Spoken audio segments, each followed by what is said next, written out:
Oh, wait. I gotta mute you, I think. Wait, no. I think we're good. Okay.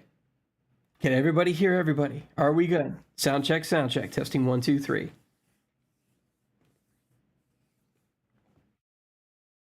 That's interesting. Did you mute your mic? Are you fucking with me? How do I suddenly not hear you? I didn't do anything. Mute audio, unmute audio. Mute you, unmute you.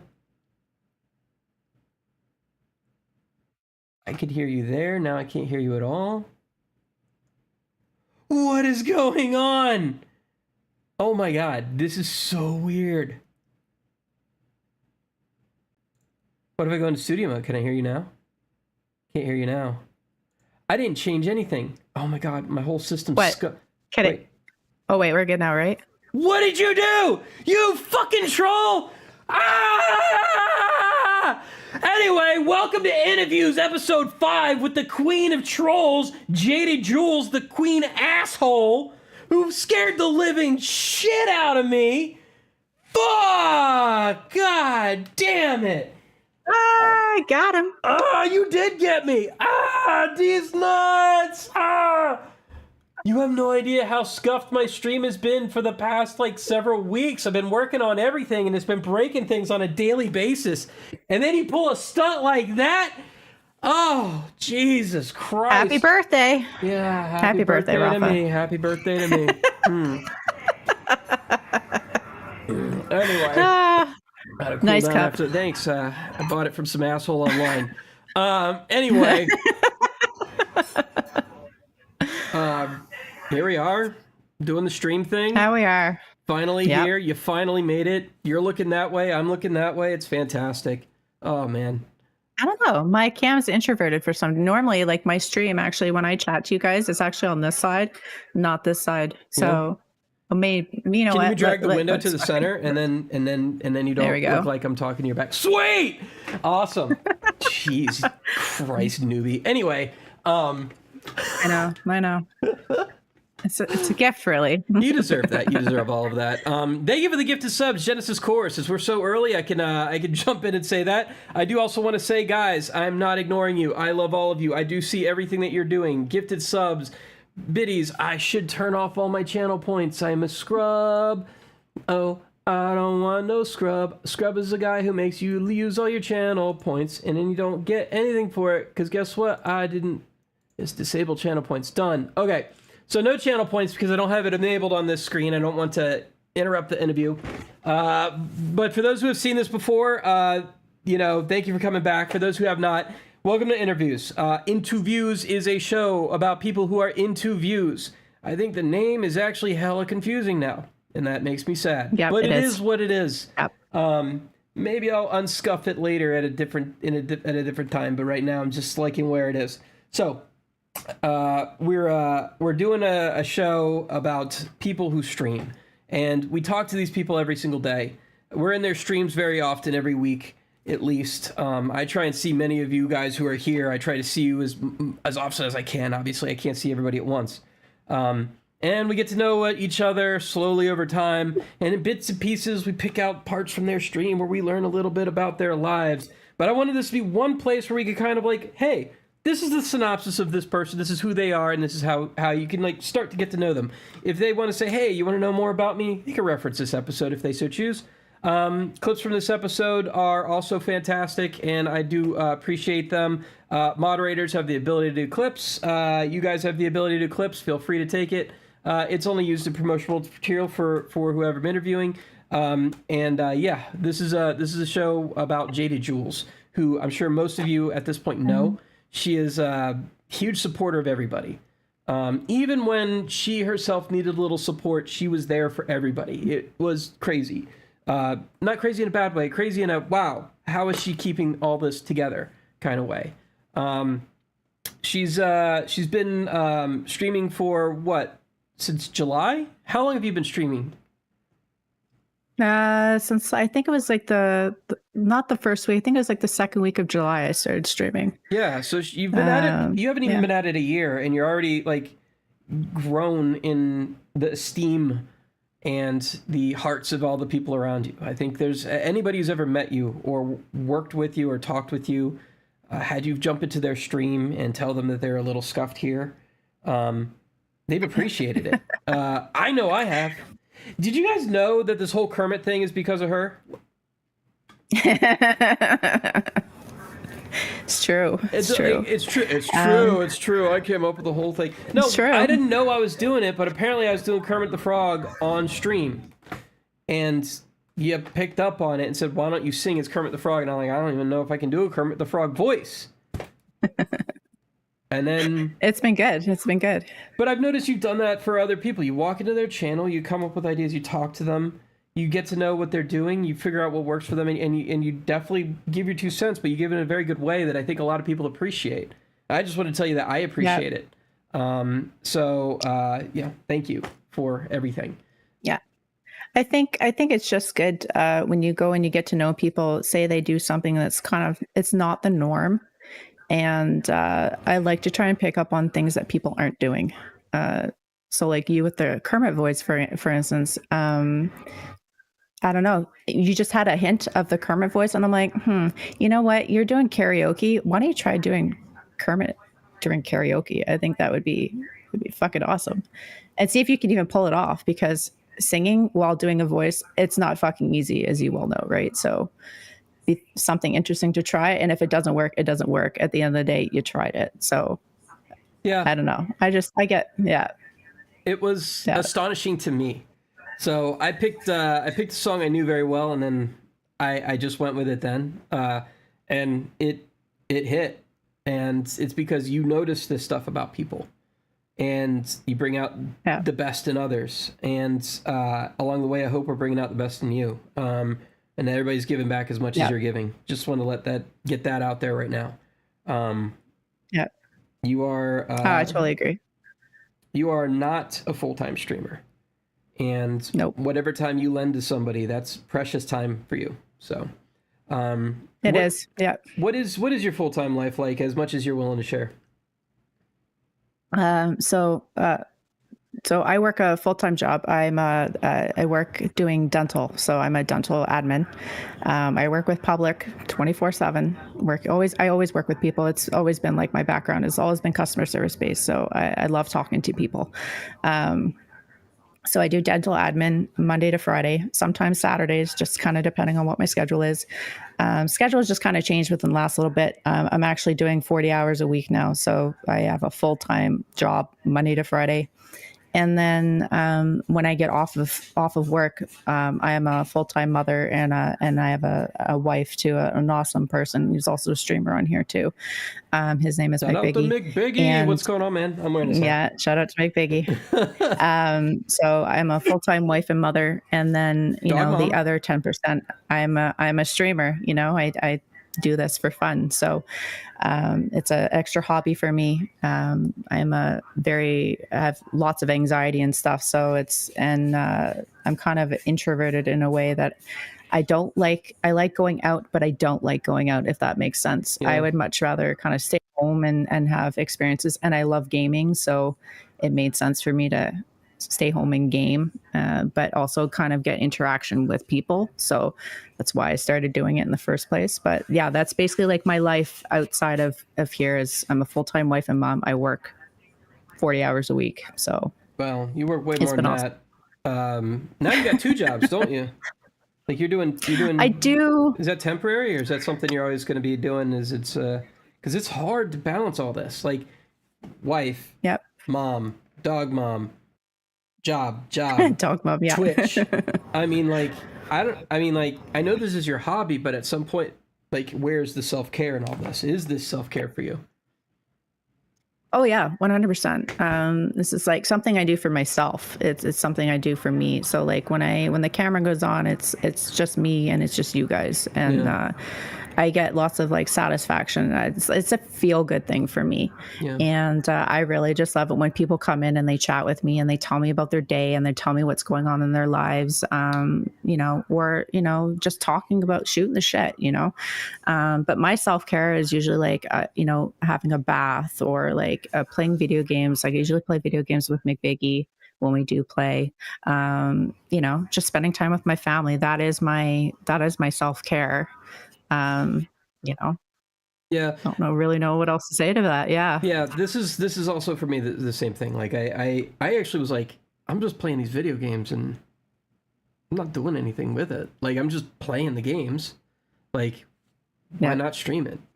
And so if this is what I was doing for fun anyway, I might as well just get involved with the community about it. So it's really been a great positive influence for me as well. You were one of the earlier people who supported me and noticed me, and I appreciate that. I think the first person though was actually your girl Brit69, if y'all know her. She just subbed too. Oh, she just subbed. No way. Huh.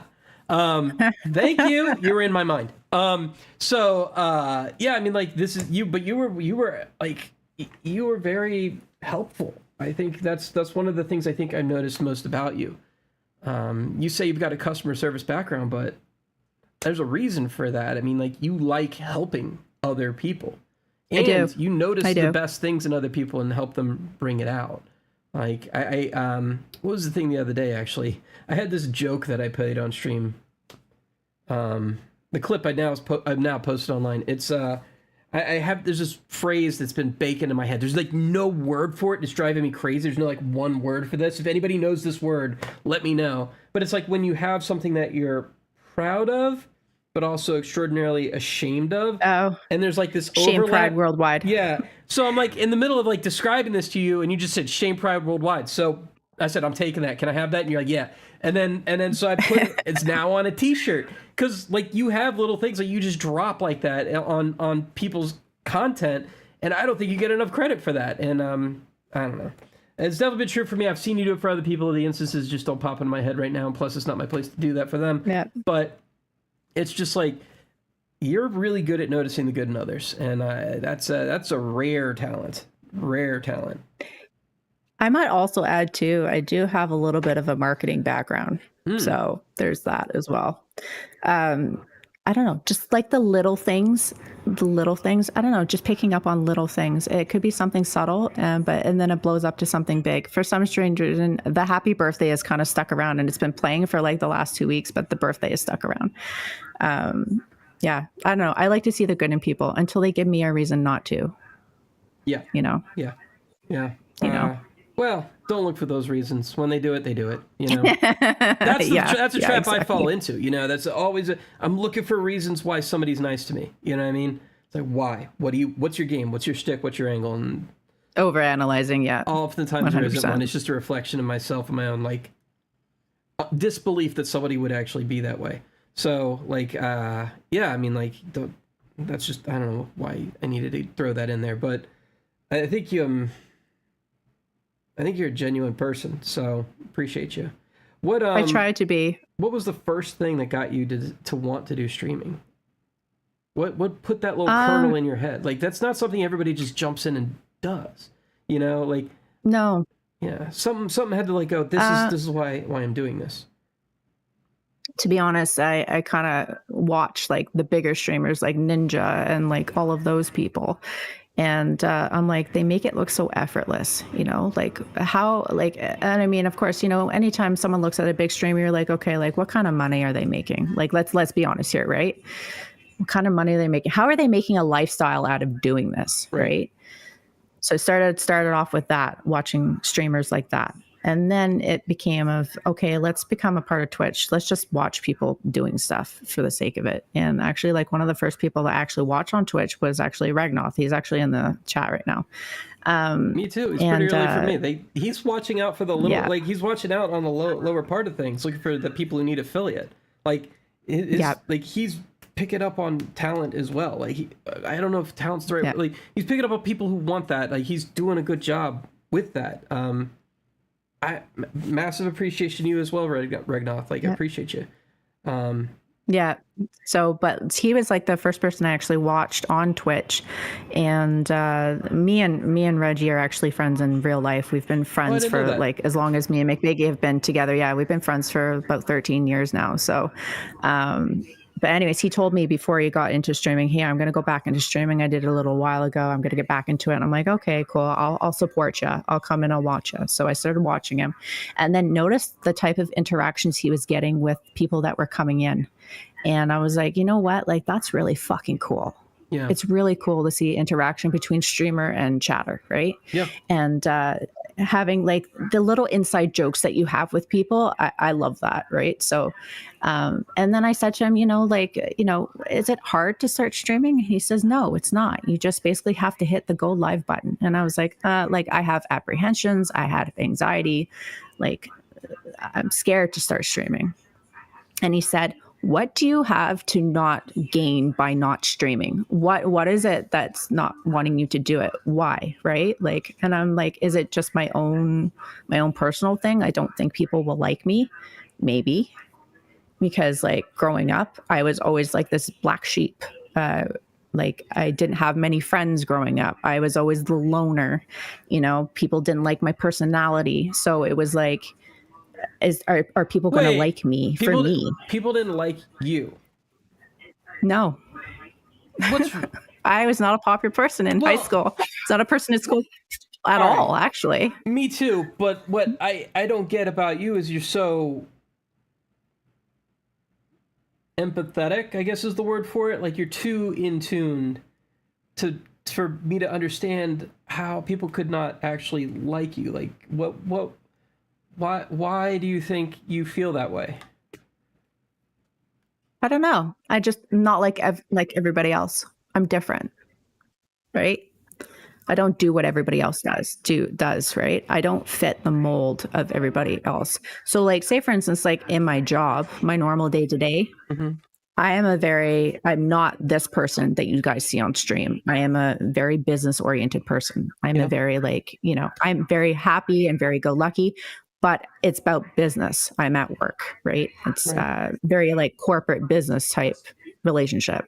Outside, I am the person that you guys all see, right? So I don't fit that mold, I guess, in that aspect. I don't know if that makes sense at all. That does make sense. But I get it. Yeah. But how many people are really upset about that or would fault you for that, do you think? Because I've always fallen into that. Obviously, I've always fallen into that whole doesn't go with what everybody else wants you to do grain, but that like to me with you it doesn't, it feels it hits softer, like it's not actually that brash. It's not, it's just like, are you sure people don't respect you for that? Or I don't know, it's just strange to me that you said that. I've never seen you as a person who's very off-putting. Do you know what I mean? Or a person, I just don't think people understand me or understand where I'm coming from. Maybe it's the fact that I have like ADHD or something. I don't know. My brain is always going and I'm always kind of like, I don't know. I'm animated. I don't know. I don't know how else to be, but I don't know. I just don't fit people's molds in like a corporate or business situation. I don't fit that way. Yeah. Everybody's too stone faced. There's no, I don't know, business. It just seems too stuffy to, Yep. So growing up, I never fit in with everybody. So that was always my apprehension of going into streaming is, are people going to like me? These are your people. These are my people. You guys are all my people. Yeah. I love all you guys. Yeah. These are your people. This is how it's yeah. That's what I've found, at least. A lot of these. Yeah. I mean, I've had some run-ins. I've had run-ins, but yeah, like for the most part, it's been people who are just like very much willing to. It's not what I actually expected. I thought it was going to be a lot of people who would sort of, how do I put this, tense up when I said the wrong thing. But a lot of the times they don't that much, not as much as I thought they would. They kind of roll with it or consider it part of the show. You know what I mean? And I like that aspect of it. When I do these, when I make the faux pas every day to day, it definitely hits back because this is actually who I am. And I think that's one of the things I like about Twitch is I get to actually be who I am, but because there's a camera on me, it's an opportunity to see it in the best light. Does that make sense? Yeah. Yeah. You feel the same way? Yeah, 100%. Like, I feel like Twitch, I don't know, I've come out of my shell actually a little bit more since starting on Twitch, because I feel like it's almost like, in a way, you can do no wrong in a way, right? Like the people, the people, I don't know, they take you in. It's like, because we all have like a common thing, right? We're all doing this because we like doing it. We all like to talk about usually the same things. It's usually about games or upcoming games, or, you know, what type of games we enjoy. Yeah, I definitely feel that. And I really, really love the community. They've really opened me with open arms. So it's been awesome. Really has. I noticed that when I started streaming, one of my favorite parts about Twitch wasn't the games. Because I play, I have, until actually, funnily enough, my game playing time has gone way down since I started Twitch streaming, which is like the opposite of what I expected. I expected I'm just going to be gaming all the time. But the opposite happened. I'm putting so much effort into building my stream that my game time has actually gone towards that. One of the things so one of the things that's interesting to me is how much I didn't realize that my favorite part of the streams I was watching wasn't the gaming. I always kind of wondered, why would people watch people game? And I think there's some people who want to do that. But for me, I like it when they pause the game and start bullshitting with chat, or pause the interview and start bullshitting with chat. Which I can see your eye is glancing over at chat, because it's like it becomes a compulsion for you. I think, I don't know, you had the same problem. I could actually see Plustello doing it sometimes too. It's this compulsion to interact with the people, to get a human interaction out of the actual stream. Yeah. And it's a feedback loop. I'm sorry. I'm responding to Elfin. Elfin, god damn it, I'm running this show. You look at that. The pit stains, they always come during, and actually they probably always exist. I just pit stained it. It's always in my shirt too. It's in every shirt, I swear. It's yeah. You know, it's just I forgot where I was. It's a compulsion to talk to chat. It really is. Because you get such instant feedback. It's just this instant feedback loop. You get instant reward. Like, somebody will tell you look cute today. How much, like, that is a dopamine hit right there and then. Boom, right? Yeah. So like it's just this thing, and it's feeding them as well. It feeds me. You could see how addicted I am to talking in chat. When I go into chat, it fills up half the page. Yep. Yep. I know it's a problem, but like, this is the thing that I found is interesting to me. The entire chat process is way more engaging than the gaming process is, and most of the time we're not talking about the games. It's almost like the games is an excuse for human interaction without leaving the house. How much of that human interaction do you think you're craving in the outside world, but you're actually getting on Twitch, and so it prevents you from engaging with the outside world in a healthier way? 52. That's for I. Anyways, so actually, you know what? I should probably mention too. I actually forgot about this. What actually got me into streaming before the Ragnoth thing, well, give or take, I was talking to Ragnoth about it too. But what actually was the big push for me was in July, or should I say in May, actually, of last year, I was diagnosed with a condition called CSF, which is a cerebral spinal fluid leak, where you have a tear in your sinuses, and you have sinus or cerebral spinal fluid leaking out of your nose. So it's essentially like brain fluid leaking out of your nose. How the fuck did that happen? I don't know. Sometimes it happens spontaneously. It can happen from like a head or neck injury.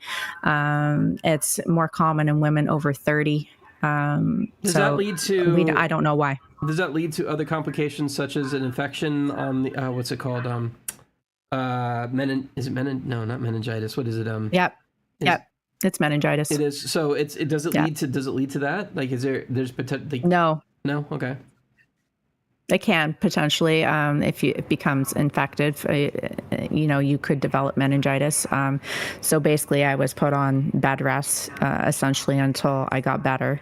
But so I basically was looking for something to do because I was bored out of my mind. I couldn't go out, couldn't do anything, couldn't go to the beach with my family, couldn't, go on long walks or do a strenuous activity. I basically just had to sit and do nothing. So that's basically what got me into streaming, And that makes sense. But now that you don't, you've kind of managed that now, right? So you don't have that issue anymore. It's kind of gone away. So now that that's been managed, now I'm back. Why are you on streaming? I'm back, baby. Back to work. Why do you think streaming still as attractive as it was when you just needed something to do? It's interaction.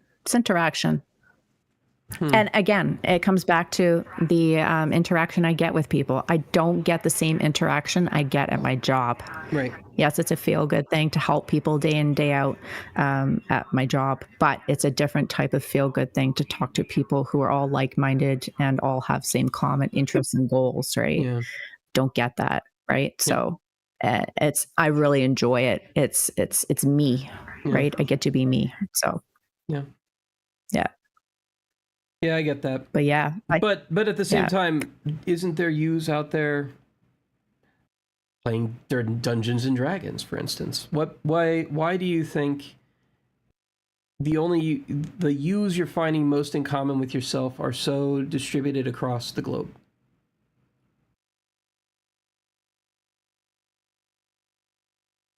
So what's the question then? The question is, do you feel like this is a question actually I'm asking myself. That's why I'm also asking you. Do you feel like maybe this is a avoidant behavior rather than something that's entirely like, do you know what I mean by that, or do I have to continue explaining? Yeah, you have to continue explaining. Do you feel like the Twitch streaming part is more of a way of a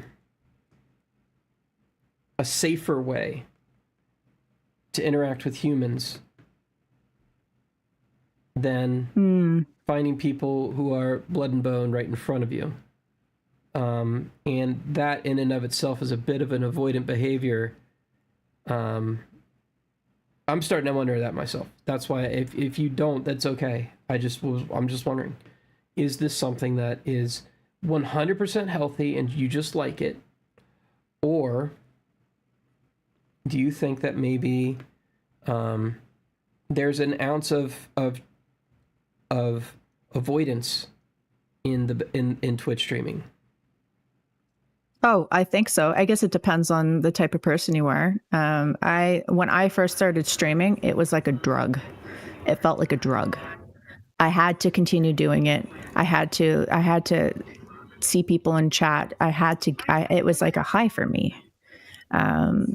But to be honest, like, I don't really have friends outside of streaming. I don't. It's always been that way. It doesn't matter if I try to reach out to people. I feel like we are in a very fake world. Okay. People will say that they want to be friends and they want to do things, but when it comes time, people flake out. That happens with me in my normal day-to-day.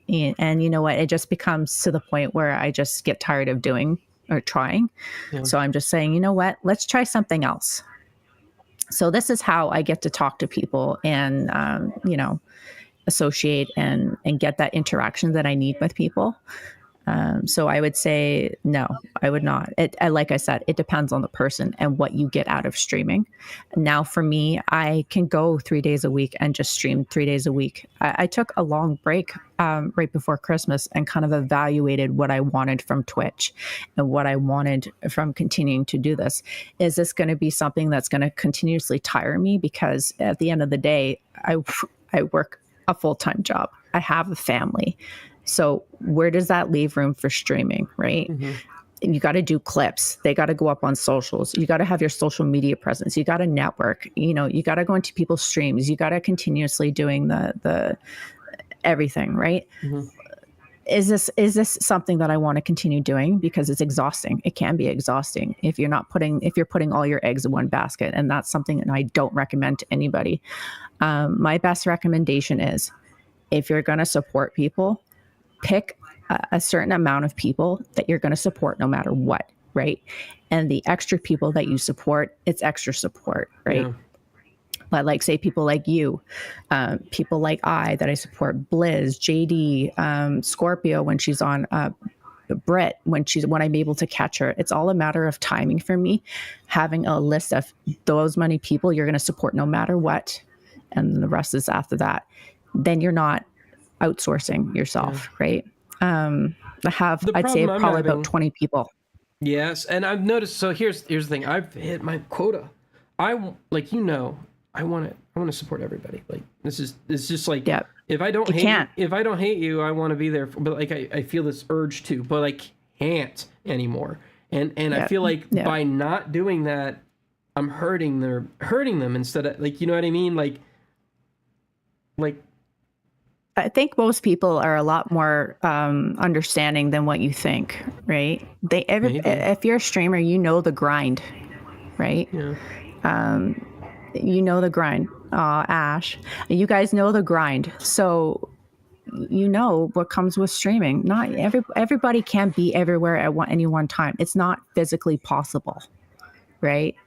Yeah. Like I said, pick a list of X amount of people that you know you can support no matter what. And then whatever comes extra out of that is awesome. Yep. I try to at least once a day support somebody that I always support no matter what. And then I go and try to look at somebody I don't normally go support. So at least I'm supporting 2 people a day. And then that is enough for me. Because at the end of the day, I'm still going to work. I'm still making dinner when I come home. I'm still interacting with my family. I'm still trying, having a life outside. So, just basically, I don't know. That's the best advice I can give, because we can't support everybody. You got to find balance with it, So what's your goal in this? I know that you get a lot of emotional feedback from this. I know I do.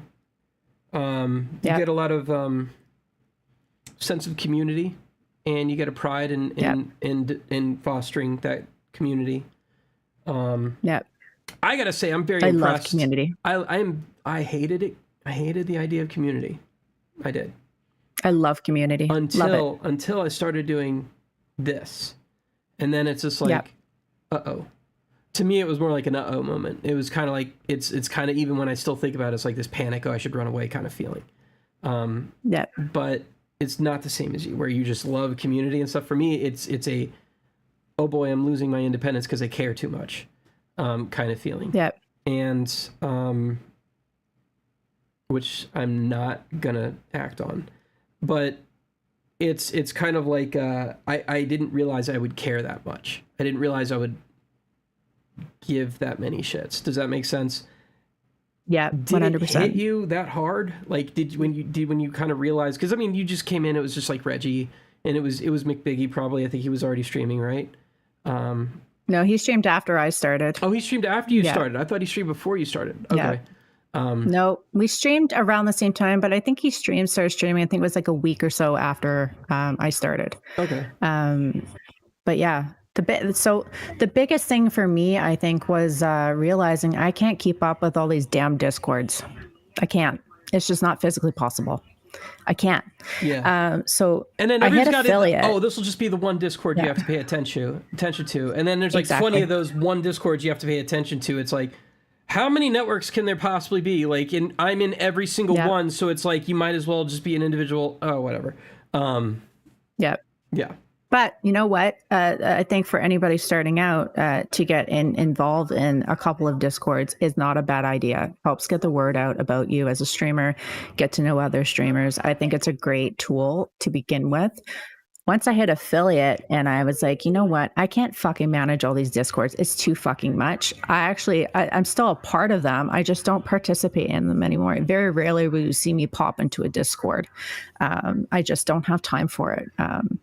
So I basically said, once I kind of cut ties, so to speak, without cutting ties, I said, you know what? I'm not going to use that side of things to help support myself anymore. I'm going to go into people's streams. I'm going to talk to people, and I'm going to network on Twitter. Those are going to be my 2 things that I'm going to do. Yep. And that's how I'm going to get the word out about me. And I also use TikTok. I have YouTube and stuff too, but I don't really use those because I'm not getting any traction on those. Yeah. The quickest thing has been TikTok. I've had the most success with TikTok and having people from TikTok come into my streams when I'm actually streaming, which is awesome. I appreciate your help on TikTok too. I had like nobody like looking at my TikTok for like a month. I was posting videos every day, more than that, and it was getting no traction on any of them. And then you followed me, and then suddenly people who were following you started following me, and then suddenly I was in with the people I was already watching. I appreciate that. The biggest thing with TikTok I've noticed is when you upload content, it should be at least 3. The first one you upload is going to be okay, people start looking. The second one is kind of like the third one you upload is always going to be the one you want the most attention on. And music is a big thing that you put on those clips as well. I noticed you were using hashtags are huge. The trending sounds on your clips. Yep. Yeah, I noticed that seemed to help you get out of 200 jail a couple times. Yeah. Because there's this 200. There's several like layers of TikTok algorithm prisons. I don't know why it's like that, but like it's like 200 and then like 700, and then I heard there's one at 1500. I don't think I've ever gotten in that one. Yep. And it just keeps going up, and it just becomes more difficult to get to the next tier of views because they won't push you to on the feeds after that, which is just like crazy. I don't know. But the trending sound seems to help a whole lot. And a lot of thing that people don't talk about too is reaching followers on TikTok too. So it's like a different branch before you hit 1K followers or whatever that is, and then after you hit 1K followers, you're in like a different bracket. So you don't get as many people viewing your stuff as you did before you hit that 1K. Mm. So 1K is easy to get to. After that 1K, it's harder to sustain. Mm. So there's that multifaceted as well, Yeah, I'm starting to doubt TikTok as a platform long term. I think I know it might be good for like it might. You always have to have it, but like to me, I'm kind of like this is becoming more and more of a needle in a haystack situation as further and further generations adopt this and more people are using this. There's no real direct marketing approach to TikTok, which is the frustrating thing I look at. It's very much you're at the whim 100%. Of TikTok's algorithm, whatever the fuck that is. And we don't... Yeah, exactly. And so that to me is not viable. I need to know how it's going, I at least have some semblance of an idea of how this is going to like connect together. There's very... Consistency. The suggested friends are often a terrible list. I mean, like, how did it come up with that list? But when I go to Instagram, I see much better results, but people don't really use streaming on Instagram very much. So it's kind of like this whole, like we're on the wrong platform as a community kind of situation, in my opinion. Dude, if it was, I looked at chat. I shouldn't have done that. I don't know you. If it was my search history, it would be very different. Mostly snuff films and no. Oh, Jesus.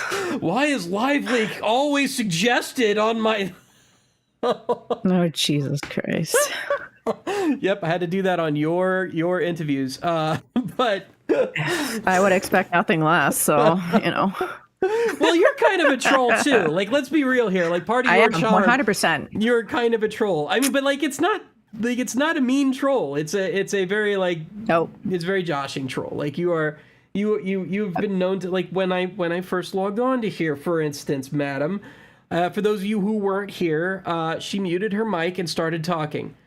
So I had a panic attack. Okay, let's be fair here. Okay, let me clear this up. Okay, for you. Let's be fair. When you went live, let's be fair. Let's be clear. Okay, this is me being serious. Okay, we're being serious now. When you switch it over.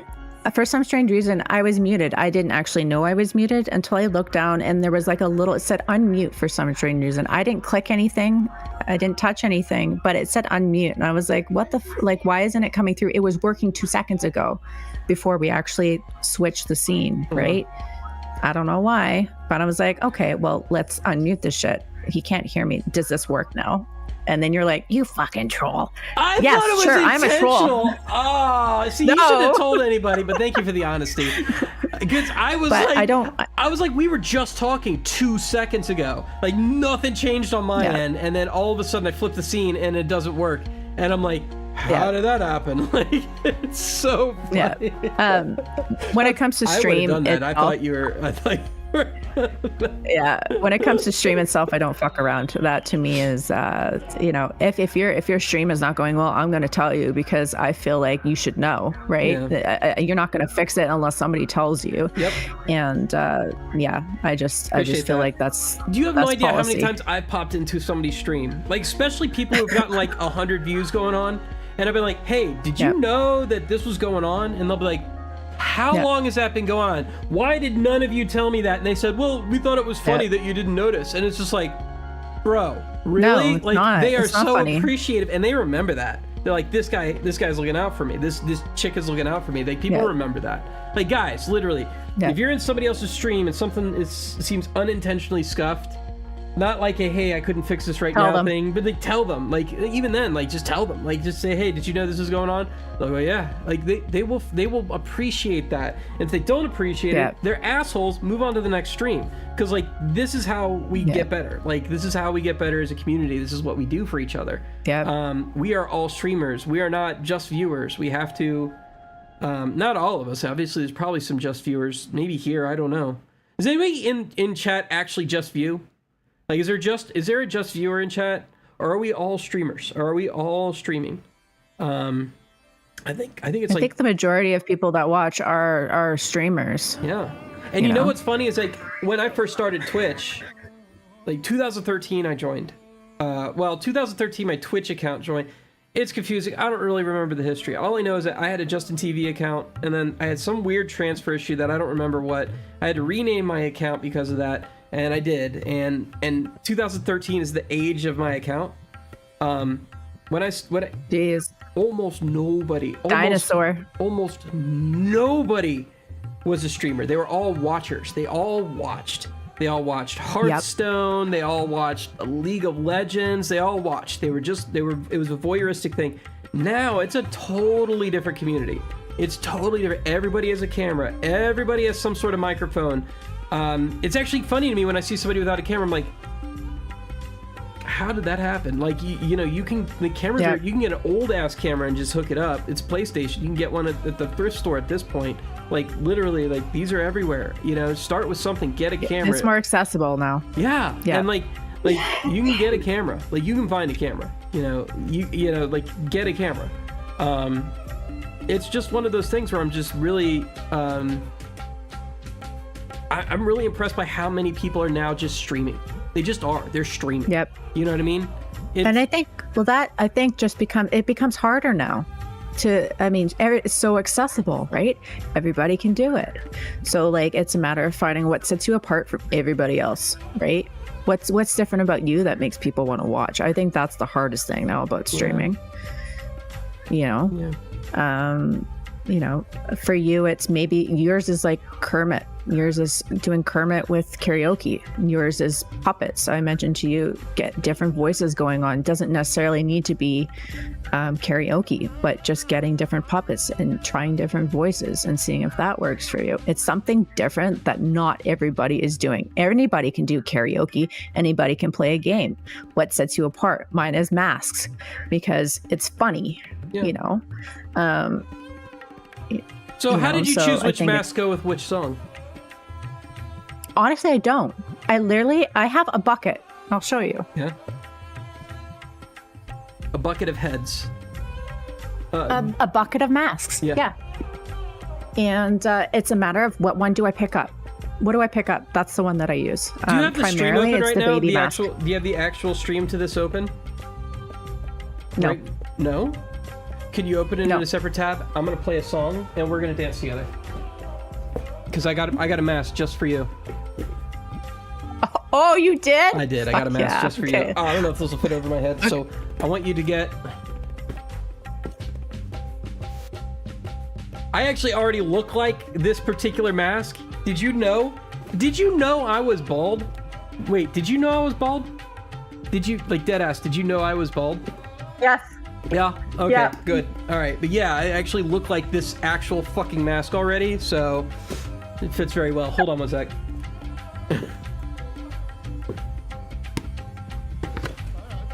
All right, I want you to go open the tab, and then I'm gonna turn off Spotify, and we're gonna do this one. You ready? All right, here we go. Yeah, let's do it.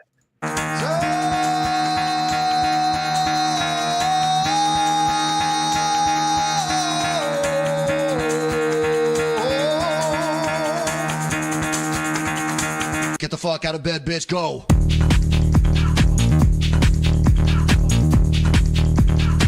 Get up, and get the guy, go.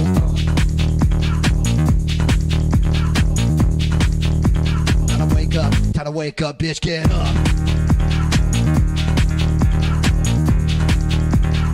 Get up, get up.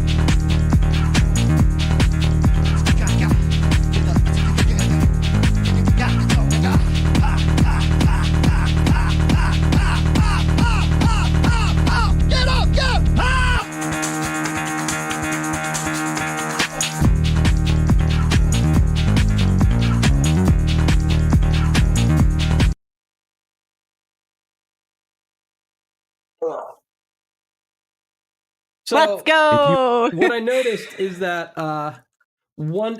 we dropped down to like 1 frame per second. Really did, yeah. The moment I started doing that, but it was worth a shot. Anyway, I think we're still at like 1 frame per second. Holy shit! Did that fix at all? Am I fixed yet? Twitch has no idea what to do with that. Holy crap. Just so you know, I'm looking on the Twitch. It's still lagging. Hold on. Let's see if it'll clear up. Stay put.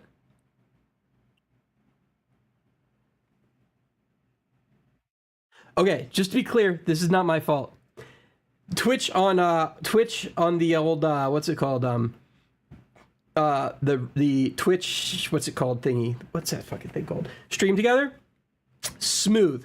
It's smooth. Literally, those 2 screens look fine. But the output here to the camera thing here wasn't working very well. So it is what it is. Did the music come through at least, guys? We tried. I'm sorry. Yeah, it worked. I could hear it. You can hear the music? Okay, that's good. I'm sorry about the drop frame rate. I had no way to predict that. But yeah, the Stream Together thing, that did not work very well with high, like, dynamic frame rate stuff. I don't know what happened there. All right, well, the music was heard at least. You saw a bunch of stilted characters going like this and looking like idiots. I swear my dancing was great. I promise you it was great. I'm sure you got some really good screen caps out of that. Anyway, guys, we got a little bit, we gotta run an ad for you guys. So I'm gonna put us on the pause while I run that ad. And the ads, they serve an actual purpose. So I run 3-minute ads about every hour. I try to go a little bit before the hour ends. And the reason for that is because I want to stop pre-rolls from happening. And we could talk about ad management after this because it's kind of been a pain. But it's been a topic for sure. Gen Core, appreciate you, man. Thank you for coming by. Appreciate all the chatters. We'll be back in 3 minutes. So just hang around and we'll run the ad and put it on pause so nobody misses a thing. Let me put this on the BRB clips.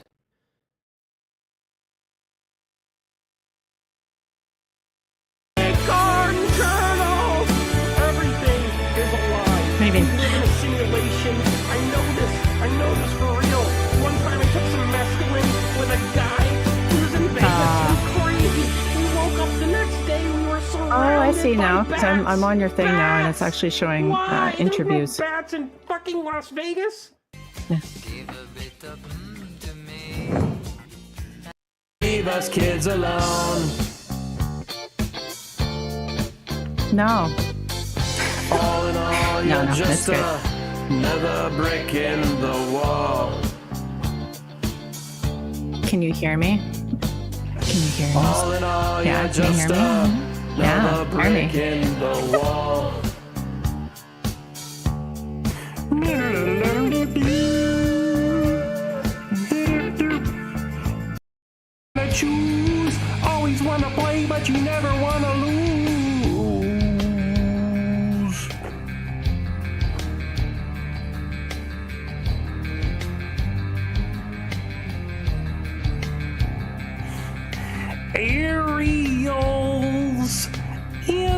sky. When you lose small mind, you free your life. Life is cool. Let's teach these fuckers a thing or two about faith. Alright, listen, you little shipwrecks. Here's the deal. There never really was a god. These are all interdimensional space beings that are just coming down to fuck with us. But here's the deal, they're so powerful they may as well be God. So we're gonna pretend. We're gonna pretend for their sake, not for ours. Do you understand me, shitlickers? This is what we're gonna do. You're gonna pray, they're gonna think you mean it, and then you're gonna do everything they fucking say, and if you don't, I'm gonna kill you myself for my own self-preservation. Welcome to the cult, fuckers. Master, just call my name and I'll hear you scream. Master, Master.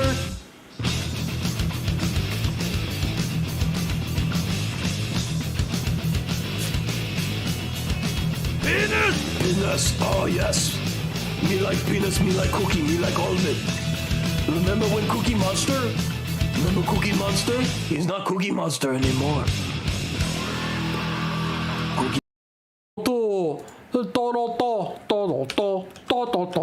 That's what text. Oh,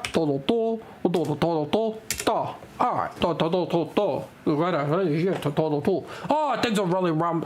Yeah, things are really running along now. My voice is coming back to me. Things are happening. Things are happening. The brain's working again. I'm finally thinking. Finally thinking like a streamer, not a typer. All right, cool. All right, join us in following the Total Tool. All right. Hey, listen up. All right. Sorry about that. You blame Twitch, don't blame me. Blame Twitch, don't blame me. I'm doing the best I can. God damn it. Actually, I should try something here because I don't get a lot of I gotta fix this at some point. I think my audio might be off between my lips and what I'm saying. Is this true, guys? Is this what's happening? Jaded, I think you're muted again.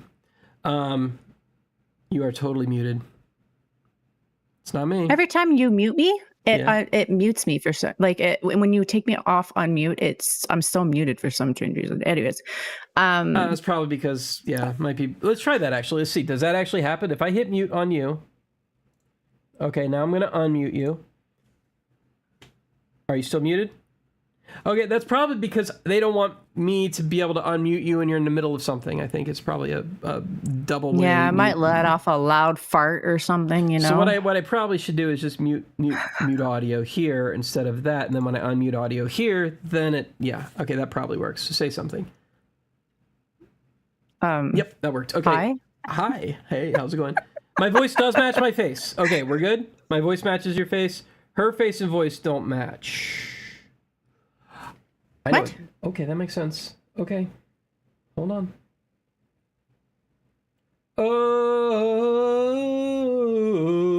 Don't sing. Don't sing, you'll fuck your voice up. Actually, my voice has been better. I'm happy to report that next week I will be singing again. So what I can do is this. Let's see. This should change it to, let's change that to 100. All right, now, let's see if Jaded's voice and her mouth are in sync. I don't know, are they? Are they in sync, guys? Pretty sure it's good now. Yep. I think that's good. Much better. Okay, there we go. So, anyway, before we were horribly interrupted by the Twitch ads, how do you manage your Twitch ads? You said you had ads off, but here's the thing that I've noticed is that ads aren't off when you click the add off button, which I think is intentional. It just means that ad management is off on their part, and I think that's extraordinarily deceptive of them. But it just says ads, and then you toggle it on or off, and if you toggle it off, your ads aren't off. You're still showing ads. You're still getting advertisements. But the whole ad management thing is just in their hands from that point forward. I think I personally don't have ads on. I at least I think I don't anyway. Nobody said anything to me otherwise. But I think the one thing you can't get rid of. Oh, I do. Okay, good to know. I'm gonna have to look at that after stream. But as far as I know, you can't get rid of the pre-rolls. That's one thing you can't get rid of. You can. But as far as you can, this is why I'm doing the 3 minutes of ads every hour manually. And I started running ad clips. And if you look at Marshmallow, he does the same thing. I love that guy. A lot of the big guys are doing the same thing. So what you do is you have 3 minutes of ads manually. Every hour, you do an ad break on your own. And then you just tell everybody, hang in there. 3 minutes of ads. And then you put up something entertaining for the people who aren't, like, who don't need ads, right? The actual, like, folks, the people who are subbed, for instance. And then you put up like the clip thing I just did. I feel like that's entertaining, right? I feel like you just let it roll with 3 minutes of my clips, and my clips are pretty good. So like that, if I do show on myself, mostly because of you, by the way, you and Kia and I Don't Know You and a lot of the folks out there, you've been really great about clipping me. I appreciate that. I love clipping people. You just need to say something off color. Yeah. And I will clip you. Please don't clip all the things that I say are off color. No, it has to be funny. I have to find it. I have to find it really funny for me to clip. So, like, for instance, Blizz, the power of the colon cleanse. Okay, we were talking about bidets one time. Cleanse, yes. Clean my butthole. We were talking about bidets in his stream of all things, and he has got this exclamation point sax he put in his chat, and then he started rolling with it, and I was like, this is fucking hilarious. We're gonna clip that shit. And then a clip was born. You know, I love clipping people. You say something off color or something is like, I need to remember that, I will clip it. Usually I'll get people to say like, Cynthy's a good one for this. Whenever I scare him, I will clip him because it's fucking hilarious to me. To watch somebody's reaction jump out of their chair, that's fucking hilarious to me, and I will clip it. That happened to me yesterday. It's a little, you gotta play it off right, I'll tell you what. I was a little embarrassed. But like it's a little embarrassing. Like but yeah, no, you're really good at spotting the moments when somebody else is doing something that you like and remembering, having that executive function available to you to know, hey, clip, because I forget to do that stuff. Like I'm getting better at it, but like you were always good at it. Like you knew this is something that's memorable. This is something I got to clip. And like I'd say like maybe 30% of all my clips are you, and I'd say maybe like the other 20 are Kia, like 20, maybe 30% is Kia, and the rest is everybody else or myself. And like that's like 50% of all my content is from you or IKEA. And then I Don't Know You, I think has like maybe like 10 or 15% by estimate.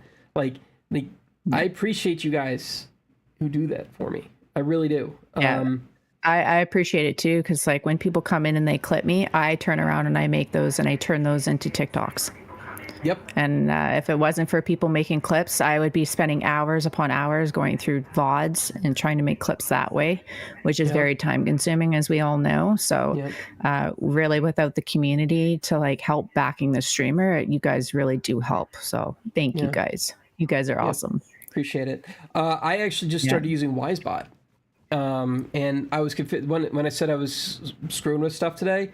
One of the things I was screwing with, besides my sound options, is WiseBot. And my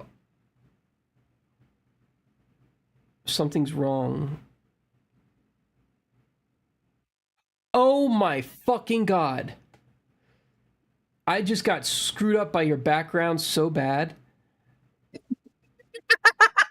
I was like, why is my chat showing a bunch of emotes and then my OBS is not showing those emotes? I'm like, did chat freeze? And it's like, no, you're just showing me, a clip of me on repeat in the back. Did you take that clip? Who took that clip? Yes, I did. It's just the guy with a hand up his ass. Golly. Anyway, thank you for the clip. So I've actually I've actually added a clip command. If you want to do this, you could just like / clip if you're a moderator, and that should just do the clip. But what was I gonna say? Yeah. Oh, I started using Wisebot, and that's one of the things that I do is like, so see, there you go. Rafa's Twitch peen says clip being created 3 minute. How'd that work? All right. Anyway, there we go. See, it automatically made a clip because Reg made a clip. See that? So it's a nice little thing that Wisebot does. Have you looked into any of these other bots? They're just getting incredible, yo. Honestly, as like most of you know, I've been very, very open and honest about it. I just got a new, what's it called? What's that thing called? Graphics I can't card? think right now. Yeah, I just got a new graphics card. So a lot of me holding back of things I've wanted to do was because I didn't have a good graphics card, you know? Like I think the stream like last night and today was really good, very fluid. It looked great. So now I can start going in and doing the things I want to. I want to actually look into more bots. Hearing things from other streamers usually is what gives me the drive to try it. I was using, say, Fossabot for a little while that was doing auto shoutouts because as you know, like if you don't have a mod in your chat, sometimes when your chat gets busy, it's hard to shout people out. You're forgetting who to shout out. At least with Fossabot, it was at least doing it automatically, but it's a pain in the ass to set up, you know? Yeah. So, you know, stuff like that. I'm always open to like new ideas. I really like the idea of like when you shout somebody out, it does a little blurb about them. I think that, I can't remember what it's called off the top of my head, but I think that's really innovative. It's an AI bot. Now I'm seeing other streamers use other parts of AI like Regnoth and Three-Headed Monkey. And there's a few other streamers that are using a different type of AI bot where it automatically is talking throughout the whole chat all the time, right? Yeah. So it's kind of nice to kind of keep chat engaged like that. I honestly think that bot's fucking annoying. Yeah. I hate that bot. Like that's my least favorite bot. I'm like, why would anybody want this? This artificial nonsense bot is being injected into chat and it like never tickles me. It's always just like some corny thing that I never liked. I hate it. I hate it. Thanks, I hate it. I can't believe people like I know that people are really all about that one, and that's fine. If it's in your stream and people like it, do it. It's not going to be in mine. I think it's corny. I think it's terrible. It made no sense to me. Like I couldn't. I think it was hilarious though. Because say for instance, like I was fuck you, Rafa. I was in Three-Headed Monkey's chat the one day, and someone started speaking another language to it, and it responded back. Yeah, that's messed up to me. Yeah, which is cool. I didn't know what the fuck it was saying, but it was cool. Yeah, Wisebot actually has that, I believe. It probably could enable it right now. I looked at it, was like, yep. You want that? And it has the whole enabled other language thing too. I think. Why? Like, why would you want fake chat? Like, that's the thing that bothers me is like, I want real engagement with real human beings as much as possible. I'm trying to get more like lurkers and stuff so that I could float higher to the top, so that I could be getting new people to see my content, but also to talk to me. Like, I really want people to talk to me. And then I see this bot that's just like, I'm just going to fluff off the chat with things that are this fake content. To me, it made no sense. And I just literally tune those messages out entirely. Like, I don't even read them. Like, you know what I think is funny, though? When you have, say, something like Tangia, where you have the AI TTS stuff, or Ask an AI, that, to me, is hilarious. McBiggie is actually a good indication of that. You instigate the AI bot, and it actually comes back with some funny shit. And they were asking the bot the one time, is it Skynet? And it says, no, I'm better than Skynet, you know? So it like learns from the responses and stuff. I just think that's pretty cool. You know, it gives the stream something different. I love all those like add-ons and stuff like blurb and sound effects and all of that stuff. I think it adds something to it, keeps viewers engaged. I don't think Twitch is like one of those great platforms. I don't think Twitter, I mean, it'd be nice if Twitter and those other platforms had stuff like that, but that's something that Twitch definitely has up on those platforms for sure. Yeah. You know, they would need cross compatibility. Like if Twitter wants to take on Twitch, they don't have, the work that they have to do is that everything that works on Twitch needs to automatically very clearly port over to Twitter. Somebody needs to build a one-to-one port with everything that's on Twitch onto Twitter, and then they need to start offering things that Twitch could never offer, and then that would be the way you take over. Revenue ain't it. Like, they can solve the revenue problem, I think. I don't think, and I don't think that like, I'm on Twitch for a reason. Like, this is where it's at. Like, I love Elon Musk. Don't get me wrong, I do.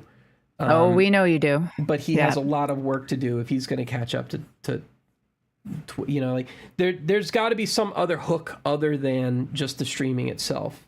And I think it might be some of this more integrative approaches that he's looking for. So he's trying to make X this everything app.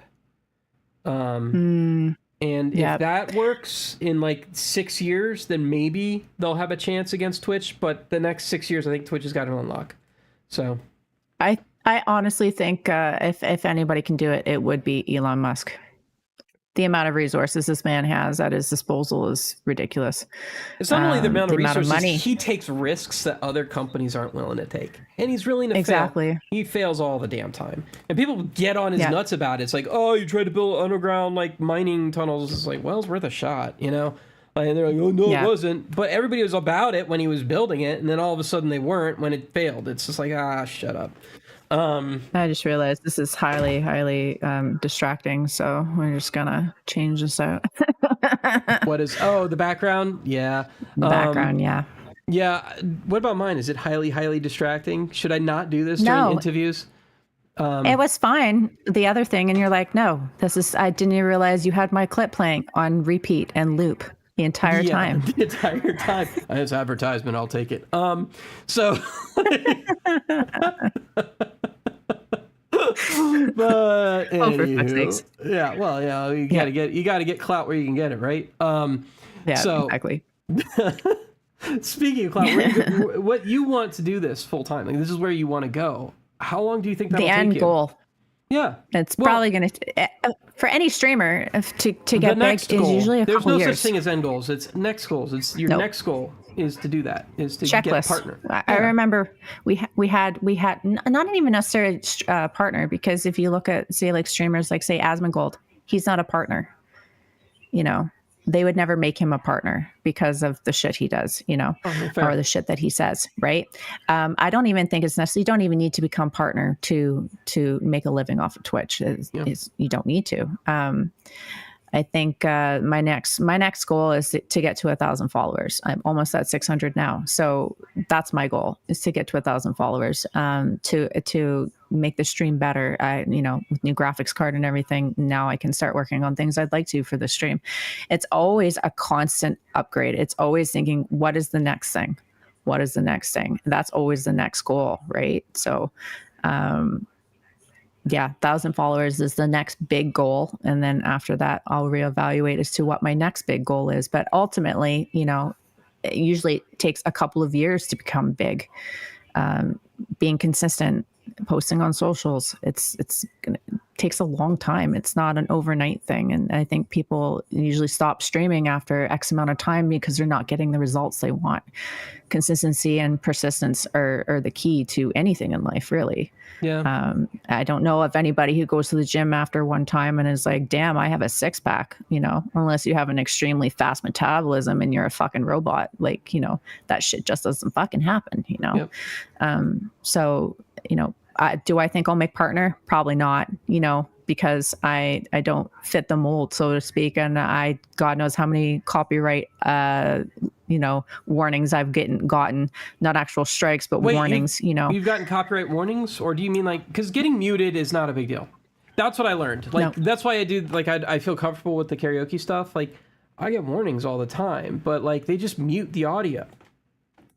That's all they do, then that's all they do. And I'm not getting a hit against my account, then mute the audio, guys. I don't care. The stream is what I care about. That's live already. That damage has been done. You've already made your ad revenue off of their work, so I don't fucking care. Like really, like I don't like if that's it, that's not a non-issue, and like I don't think they'll turn down partners for that. I don't think they turn down partners for that. I know when they look at partners, they look at everything from the day one to the day that they decide if you become partner, and they have turned people down, and people that aren't doing anything wrong or anything bad, they just don't make partner. And for what reason, I don't know. But you look at somebody, say like Gracker, right?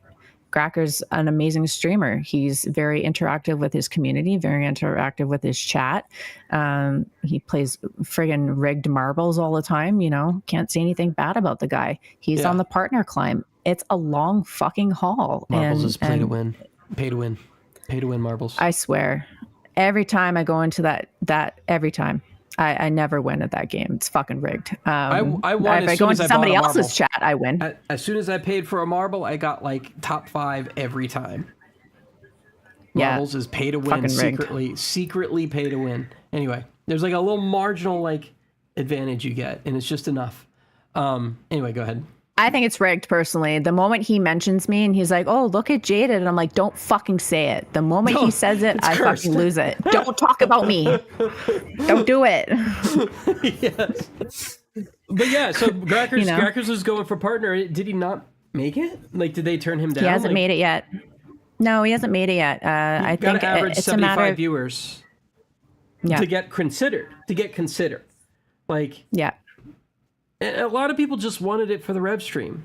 They just wanted it for the revenue split. They just wanted it for the revenue split. Like that's the only reason. So I don't know why. I'm not in it for the money. Never have been. Never will be. This is my bread and butter right here. This is the community is my my bread and butter. I enjoy it. This is a hobby for me. You said you want to do this full time, and then you say you're not in it for the money. Those are two contradictory statements. You want to do this full time, but you're not in it for the money. Which is it? Because at the end of the day, money does factor in if you want to do this full time. Oh, 100%. If I could make enough money to do this full time to where I'm comfortable and I'm not like, like,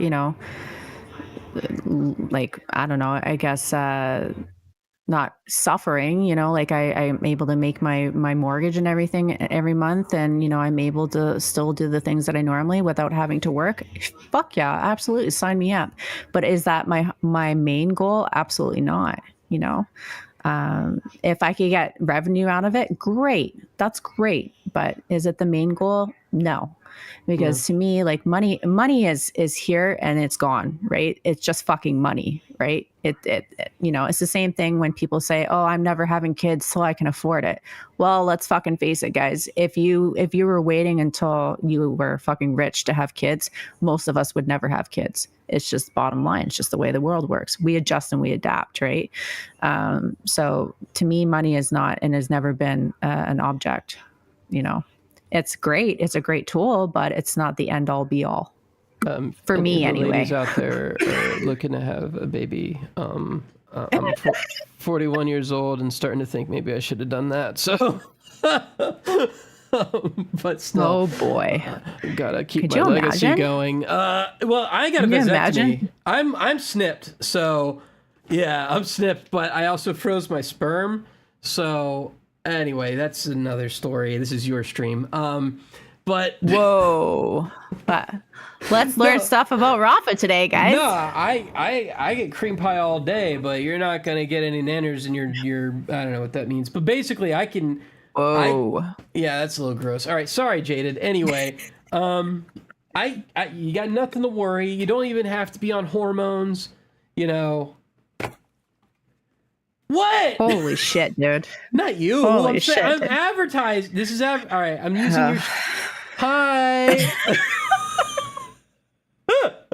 This is why we friends. Anyway. Oh, Peter. There you go. Nice diversion there. Nice diversion. I can't do a Peter Griffin, I don't think. But still, I froze it. It's a popsicle. But yeah, I think the end all goal is to be able to make a living off of here, interesting term, 100%.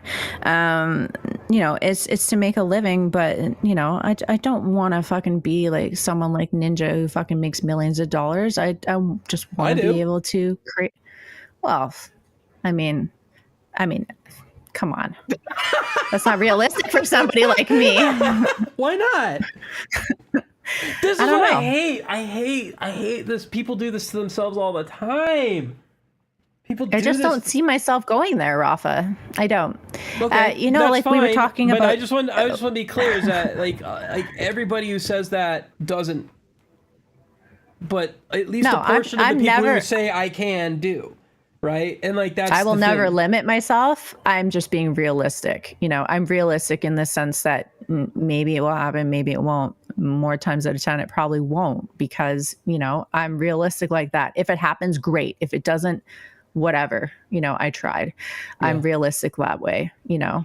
Biggie, I been, just got to call this out. JD, stop stirring trouble. I was advertising to all the ladies. Do you see what JD just did? Did you see what he did? He's causing fucking trouble. He's causing trouble. Yeah, I know. He's a shit disturber. That's why it's his fucking birthday today, dude. Anyway, yes, but you can He's do a it. shit. Like, you can do it. McBiggie could do it. JD could do it. Any of you can do it. You just got to, like, decide, how am I going to get this? How am I going to make this happen? And, like, it's not just, like, I do feel like everybody that I know, everybody that I'm sticking around with could make this happen. Like, you could. There's nothing stopping you. There's nothing. Yeah. I can't be Ninja. Well, you don't have to be Ninja. Pokimane is another thing you don't have to be. Like, there's a lot of different types of streamers out there. And, like, some people are just popular because people like them. And you're perfectly likable. And, like, there's nothing stopping anybody. You just need enough hits. Like that guy, what's his name? Mark Rebele, okay? The guy who does Oh, yes, that dude. Yeah, the Have you watched his set? Let's Any be of his clear. sets on YouTube? Yeah. Guy looks at the just crowd watched and he one. says, "Where the fuck are you going? Where are you going? Get your ass back here, you son of a bitch!" And he's just yelling, like, you know, he's totally out there.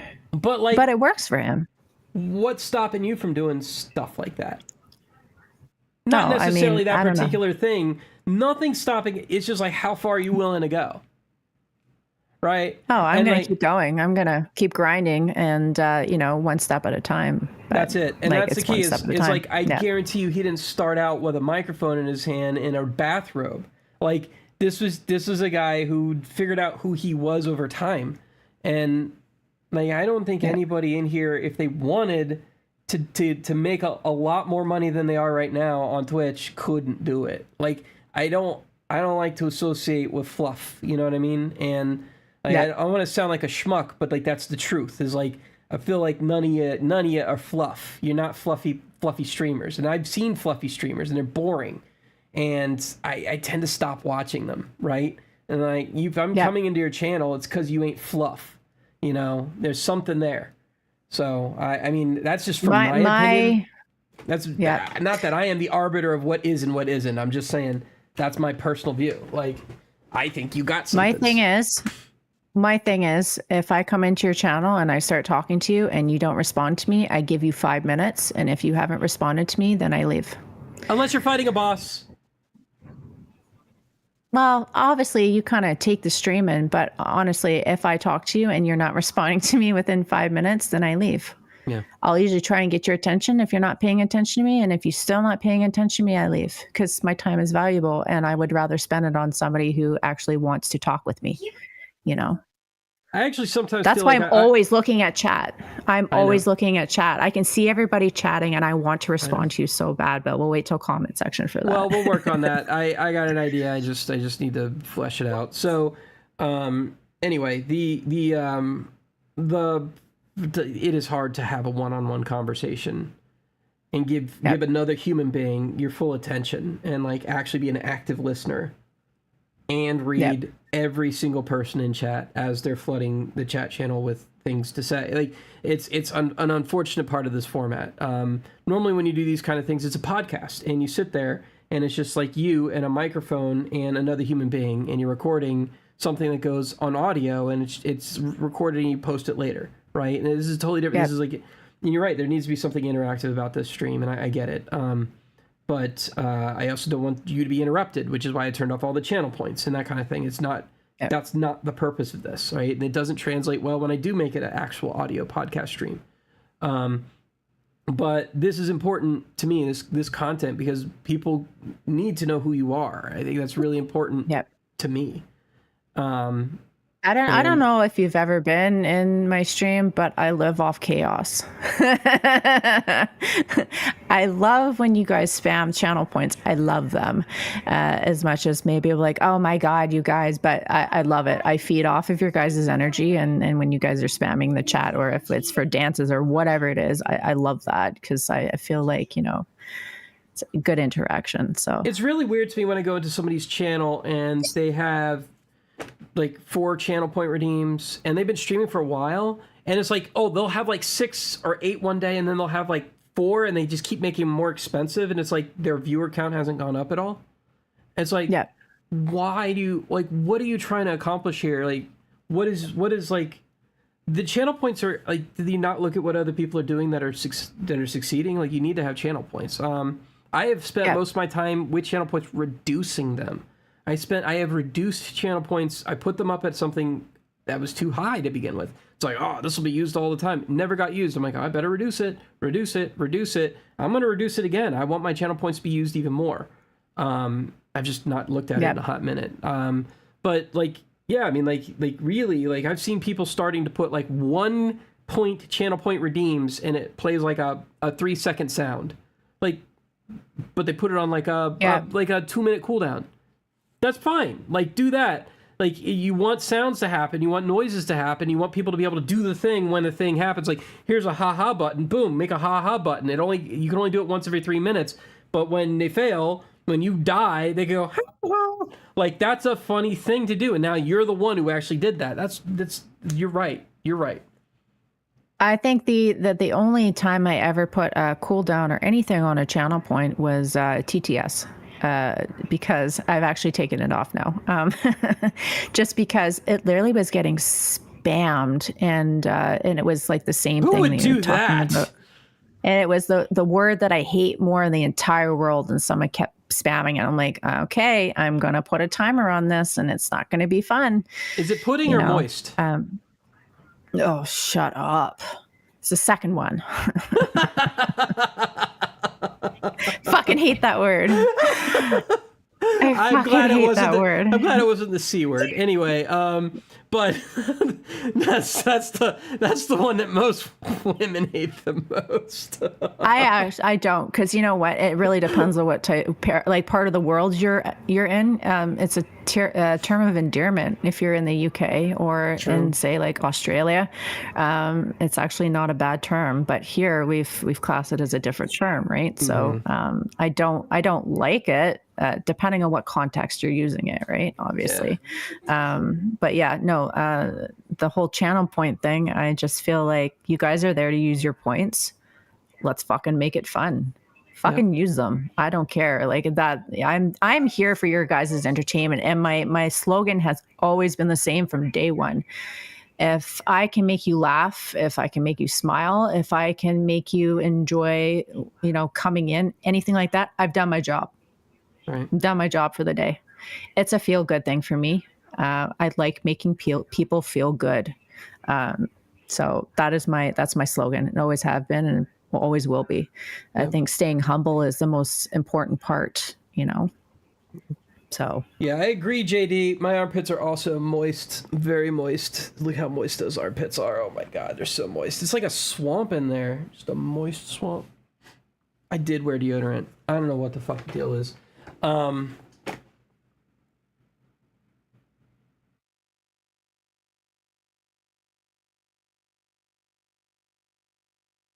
Fucking give you the death glare, dude. Moist. So anyway, flip that.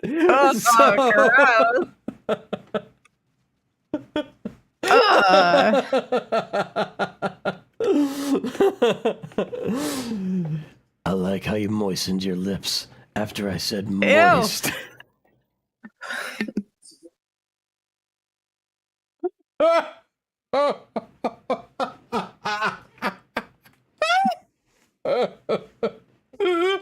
you, Rafa. Oh, moist.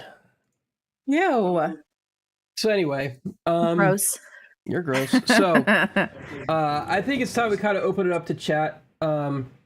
It's an important part of the stream. I am working on a way to maybe possibly integrate that, but I'm not ready to talk about that yet. The thing is, it's like I said, one-on-one conversation. Very difficult for me to actively have one when I'm also reading chat all the time. It's just tough. Yep. I will miss something, and I don't want to do that. It's already bad enough with the ADHD brain or whatever the hell's wrong with me to really actively listen. And it's when chat's going at me and there's a lot of channel point redeems and stuff, I can't do that. Before we go to chat though, I really do want to say I gotta say a lot of people have a hard time. I'm one of them.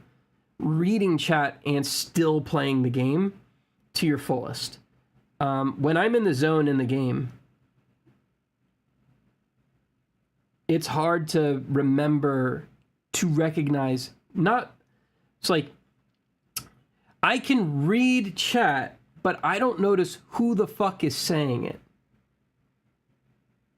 Chat becomes a stream. So like you can't correlate the human user element that's saying it. Mm-hmm. Yep. So I will bypass the screen name and go, and even then, like, I will stop recognizing their background or their history because my brain doesn't want to put those two things together. But like, you don't seem to have that problem. Like, you don't remove the. My eyes are up here. You don't remove the human element from the chat when you're still playing, and I gotta say that's pretty impressive. I think a lot of people have that problem, and you don't seem to have it at all. I think the biggest thing is remembering chat comes first. Above all, chat comes first, because without a chat, there is no streamer. Yeah. Right? So that's usually why I play games I can pause. Can I pause this game? Yes, cool. Then I can look at chat, right? Yeah. Obviously, when you're in the midst or in the hiatus of like a really hard part, or you're doing a boss or something like that, obviously you're going to focus on what you're playing. But, usually chat's pretty understanding. But I'm always looking at chat. Like, I've been looking at this chat, I'd say like every minute or so, not even every like couple seconds, I'm looking at chat because I feed off of people's energy and I feed off of what they're saying. Yeah. That's my biggest priority when I go on to stream. I'm like, okay, chat.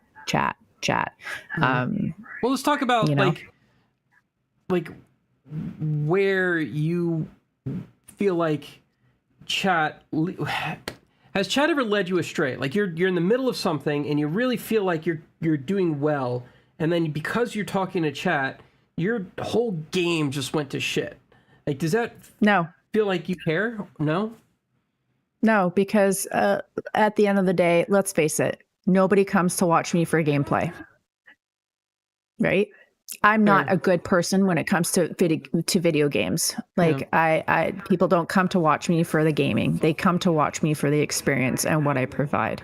I've had a lot of people say like, I love your energy, or, I love your dancing, or just something that's not even related to gameplay. It's the streamer. People don't come to watch the game. They come to watch the streamer, unless you are like a highly, highly skilled player at something specific.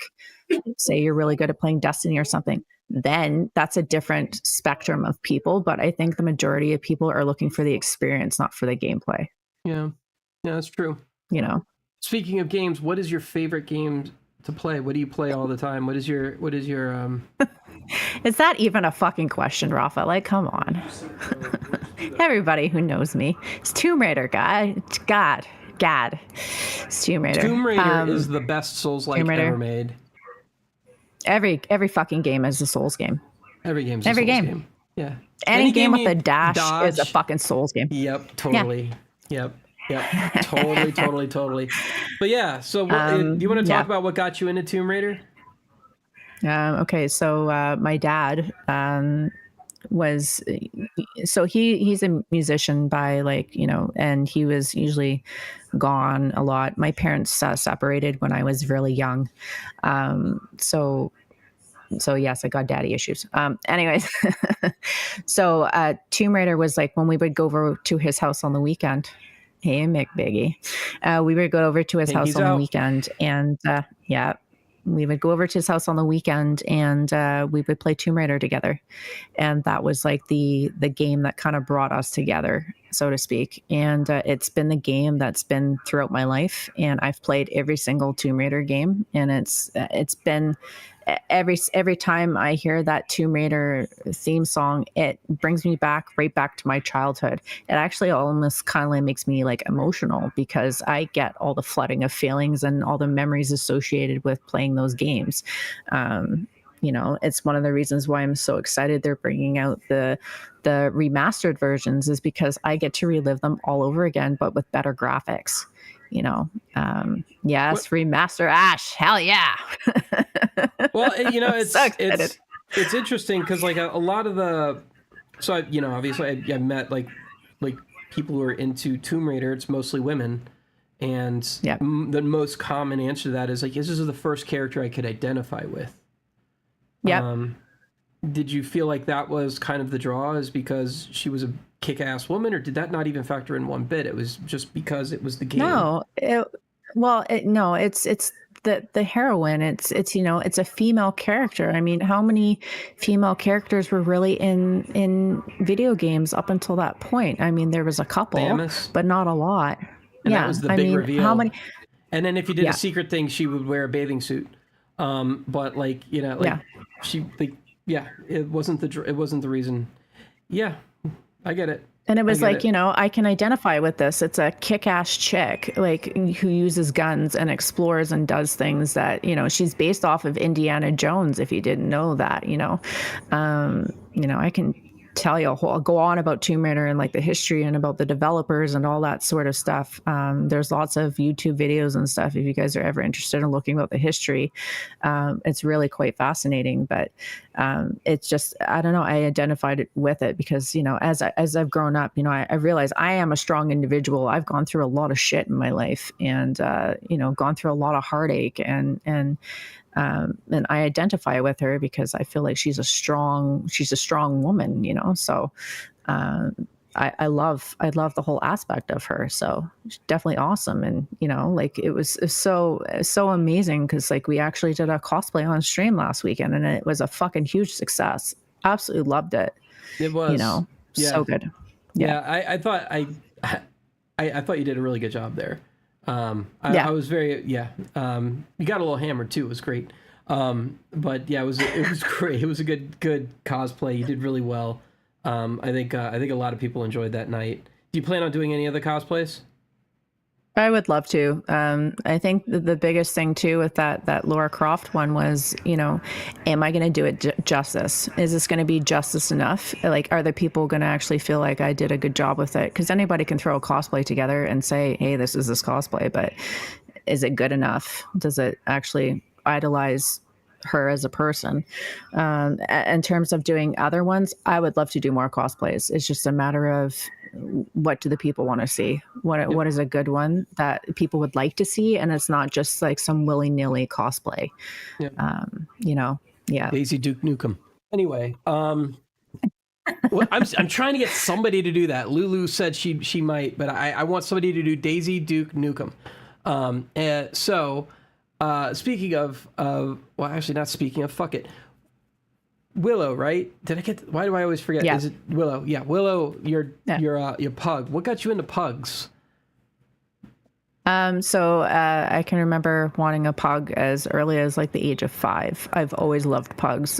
They have huge personality. I know you guys don't get to see a lot of her, like what her personality is, but she's fucking hilarious. Like she does zoomies around the house all the damn time. Like if I take her out at night before I go to bed, she comes in the house, she does zoomies around the fucking house, and she wants a carrot.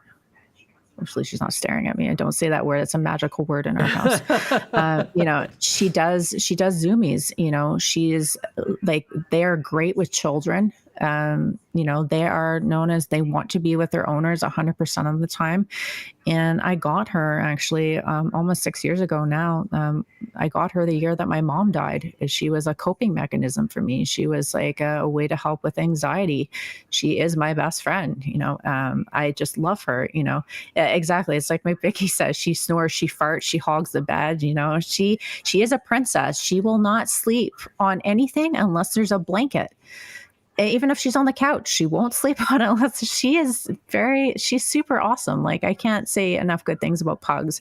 If you ever want to know like more about them, just go on YouTube and watch videos of pugs. They're fucking hilarious. Like, I love her.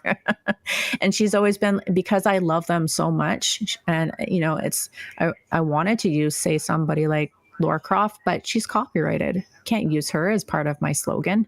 So I took the best thing, the thing that I love the most in the whole entire world, and that was pugs. That's my slogan, or has been. Obviously that might be changing here soon, but that's always the first piece of merch that I ever made was with her on there. So, and everything I have is related to pugs. All my emotes are all pugs, majority of them anyway, because I love them.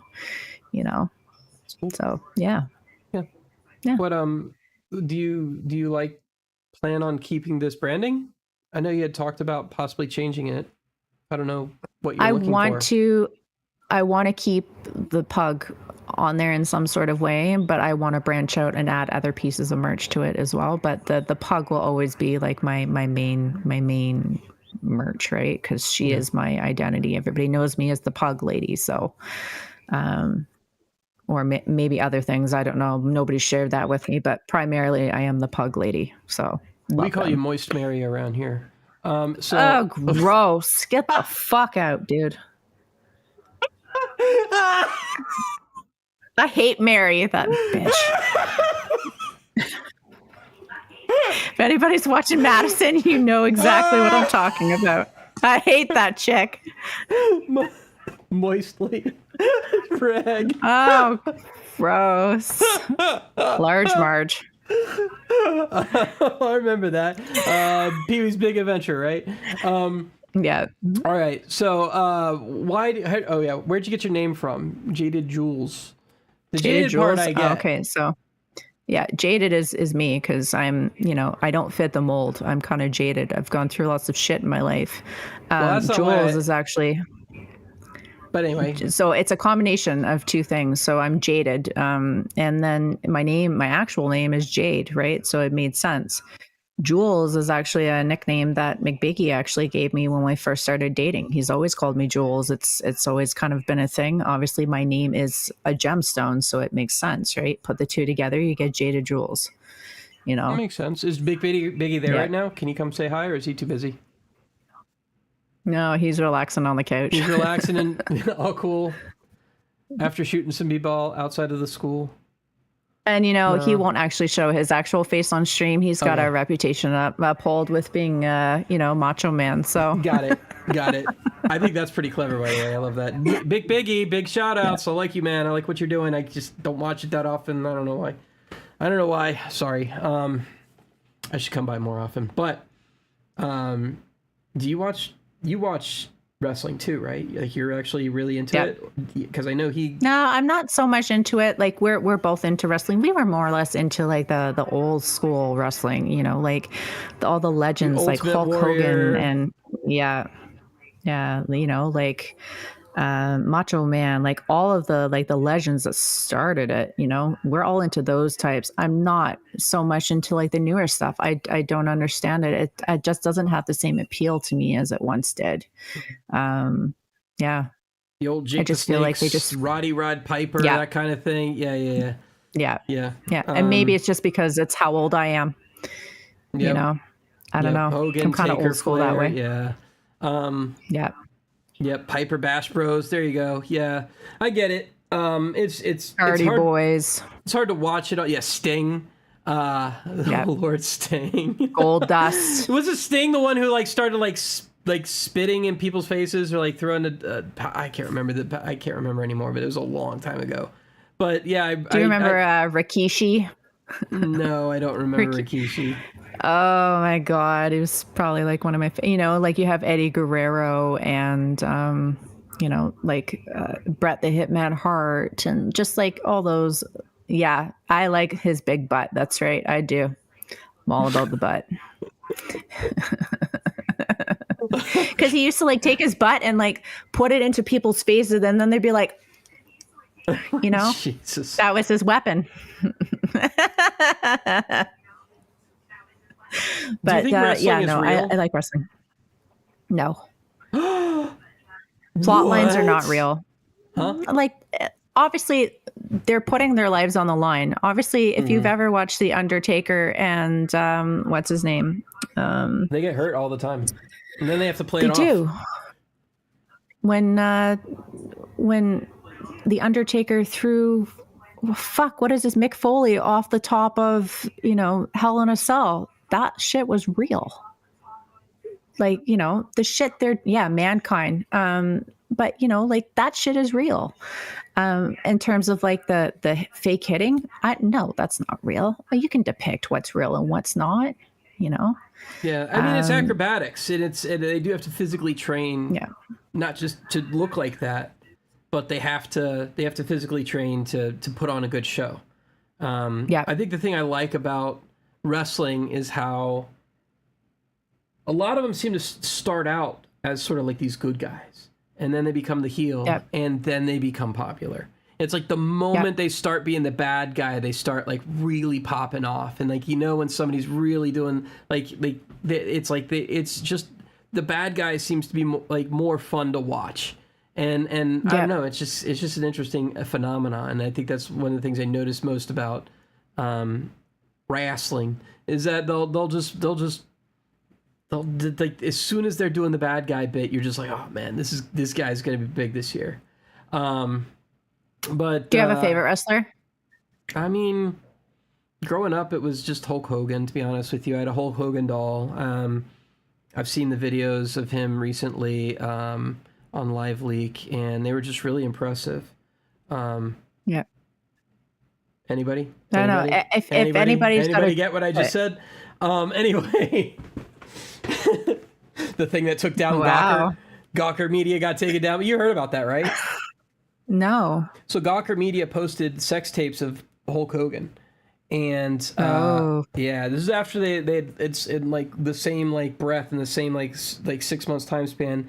They were saying it was so rude and cruel to put out things for that things were put out for Jennifer Lawrence, like her sex tapes or something got released, and they were talking about how terrible that is, and then in the same breath they released sex tapes of Hulk Hogan and said, haha, look how funny this is.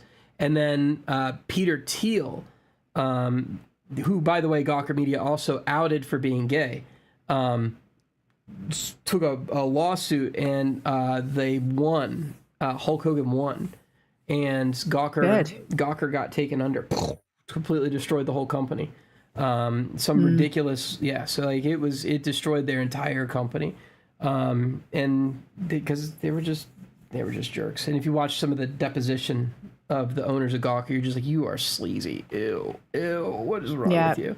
So mad props to Hulk Hogan for standing up for himself and taking charge there. But yeah, he should be called Hog Hogan after that release.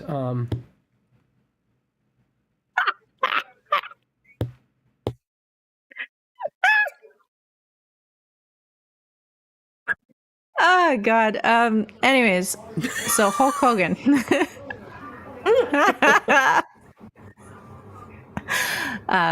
Okay, if we're talking about wrestlers in terms of who's my favorite, sweet champion, carry that belt down low, swing low, Hulk Hogan's dong, carry your belt down low.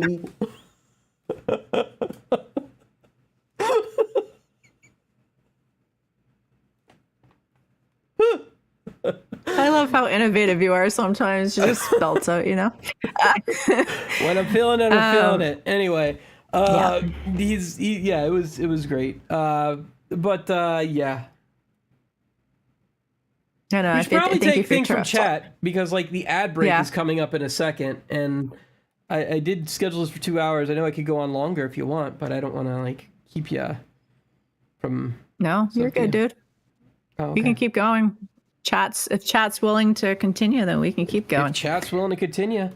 Well, we got an ad break coming up at 3 minutes, but we'll just keep going then. What are you playing right now, and why are you playing it? So I'm playing, I think it's called Rena, Bridge of Spirits. And it's fucking beautiful. It is beautiful. If anybody watched me stream this game, it's beautiful. I really love it. It's got like Pixar style, like kind of like animation, you know, with like the huge eyes from these like little rock characters that they're called. And it's just beautiful. It's like a Souls-like game because I know Rolf is like, everything's a Souls game. It's got a dash, so it's a Souls game. But it is a difficult game. It's really fun. There's puzzles involved with it. Love puzzles. So that's what I'm playing right now. And you know, I got a new graphics card, and that's the reason why I'm able to play it. I wasn't able to really play it. That junked up the stream way too much. It was, you know, not fluid enough. It was lagged the stream. So that's what I'm playing right now.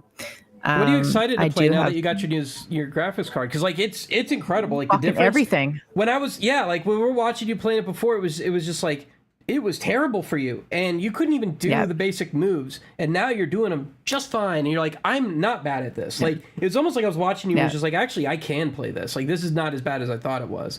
And like you're actually playing it just fine. Like I knew you would. But like you couldn't like before because of the graphics card. Like a graphics card makes a huge difference. What are you gonna play after this? What's next on your list? Is it Dark Souls? Well, no, we're not playing Dark Souls. Why not? Anyways. Why won't you play my favorite game? I will play your favorite game. February 14th, they say. The new remaster of Tomb Raider comes out, right? Yep. I will try to play your game until I get bored, and you will try to play my game until you get bored. You know what? To be honest, it's basically any game, like in regards to the graphics card, it's basically any game that I have on my Steam. I don't have a ton of games on my Steam or basically like on my computer in general. Most of the things I play are off my Xbox. So, you know, there is I can't remember what it's called, but there's another game that's coming out. It's a sequel. It's coming out in May. So I figured maybe I'll play the beginning, like the first game, and then we'll play the second one when it comes out in May. But I'm waiting for that Tomb Raider release, 100%. Waiting for that. So I figured we'll play Arena until I'm done this game, and then we'll find something else to play. But I'm not afraid to play PC games now. You know, I can actually play. What's it called? Fortnite on my computer now. I couldn't play it on my computer before because it was so fucking laggy. You know, but I've tested it out and it fucking works great now. It's not laggy whatsoever. So, but you know what? I'll play Dark Souls. I think it's on Game Pass right now. Is it really? It's free on Game Pass. Oh, there you go. Yeah, it's really free for real? It's like the remastered? Yes! I think so. So good! I need to do a tutorial series on this. I really do. I could actually... I think... we could do a combo stream with that if you like, where you play and I coach. And it'd be like a Dark Souls 101. I think, what was it? We did it with our Only Up challenge. I think it was like me, Monkey, McBiggie, and Hero of the Nine. And we actually had, I can't remember what it's called. I have it saved in my bookmarks, but it's literally where it's a link and you just post it up or pin it up into your chat. And you can see everybody's stream at the same time of what they're doing, everybody's window. All the chats are kind of, you know, converse into one, and you could have like a game off. I think that'd be pretty fucking cool. You can do that in Stream Together. Yeah, multi-Twitch. That's like what Stream Together does. Is there a difference between multi-Twitch and what Stream Together does? Because you can have as many people as you want. I can add I don't know you to this discussion right now if I wanted. I'd like invite and then he's in. I don't think it gets your gameplay, or at least I haven't been able to find out how it gets like my gameplay and your gameplay into the same Stream Together. You know, I haven't found that yet. I would love to. Oh, good question. That's a good point. Yeah. Yeah. You'd have to make a OBS. That was the one thing. You make an OBS virtual camera, and then you'd use that for your input for restream or stream together. That's what would have to happen, and that's really easy. I could teach you how to do that as well. So Yeah. yeah. All right, I'm gonna put an ad break up so that we can get rid of those dumb ads, and then we'll be right back. Hang in there, guys. Sounds good.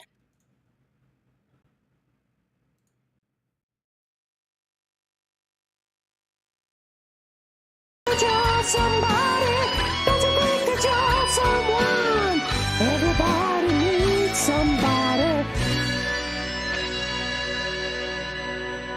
Carafun.com on your face.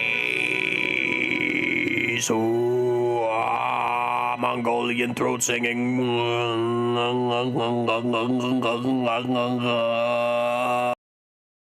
I don't believe that anybody feels the way I do about you now.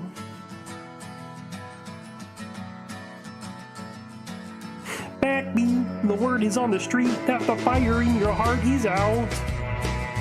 I'm sure you heard it all before, but you never really had a doubt. I don't believe that anybody feels the way I do about you now. Not doing a dirty stream today, but I think you know what I'm getting at. Your chain. Just jerking your chain, guys. Just jerking all your chains, jerking it around, making things happy. Misty Rosie, what's cooking? Good looking. The sweetest rose in the room is Misty Rose. Penis! Penis is the word of the day. So don't you stop banging up. The kid is not my son. She says I am the one. But the kid is not my son. She says I am the one. She says he is my son. She says I am the one. Billie Jean is not my lover. She raw doggy life, yeah, boy. Oh, raw dogging it, going deep dogging that life with no fucking condom. If that motherfucker break, you know, I don't know, like if you have a baby, you just abort that motherfucker. You fucking rooter that thing out of the hooter. All right, cooter, not hooter, cooter. All right. Dumb ways to die, so many dumb ways to die.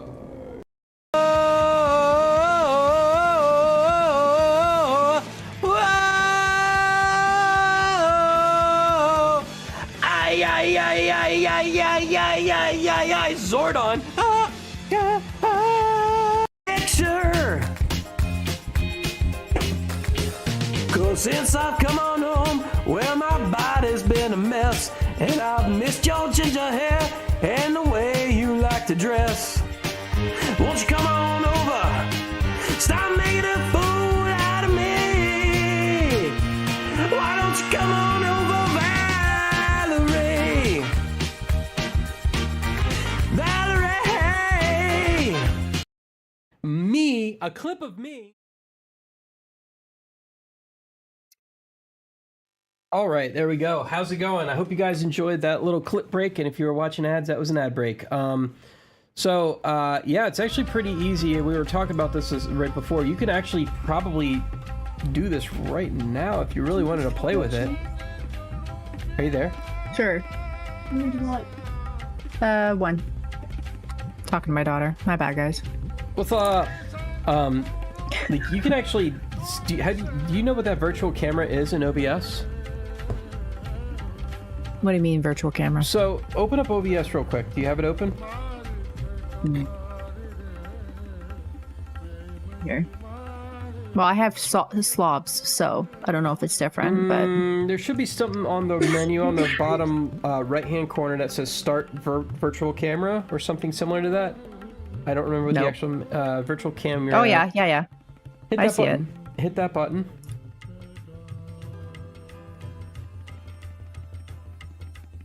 Now, in your Stream Together settings on the browser window for Stream Together, go to the top right-hand corner, and you see where it says Settings.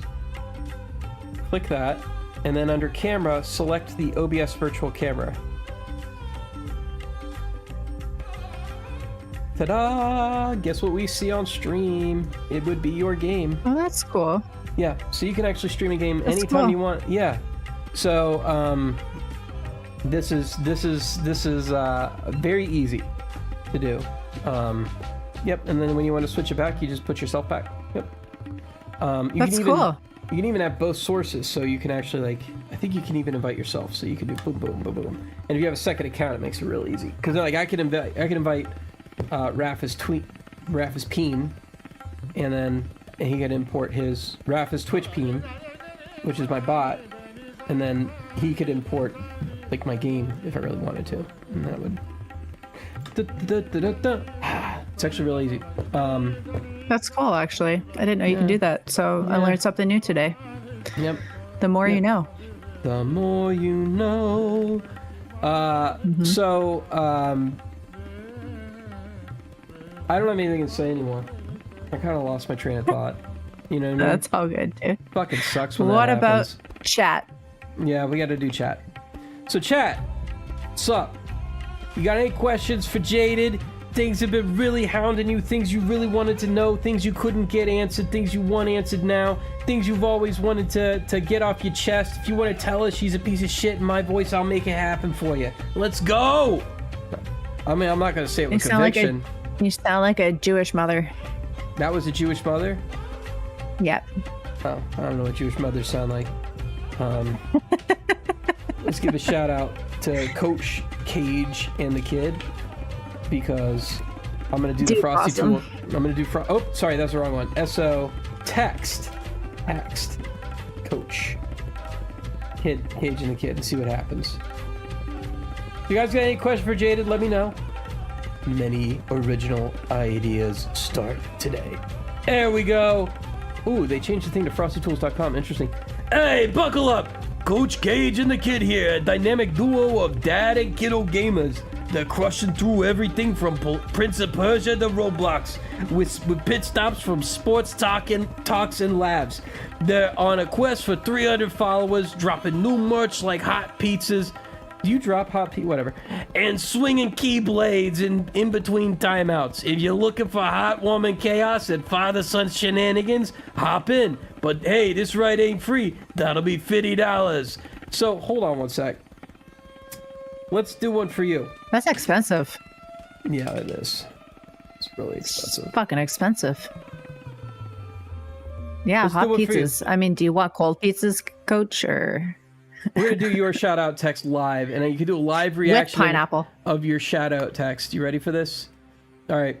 Hey, listen up. JadedJewlz here, driving through game genres like a yellow cab in rush hour. They're all about MMOs, RPGs, and screaming their lungs out in horror games.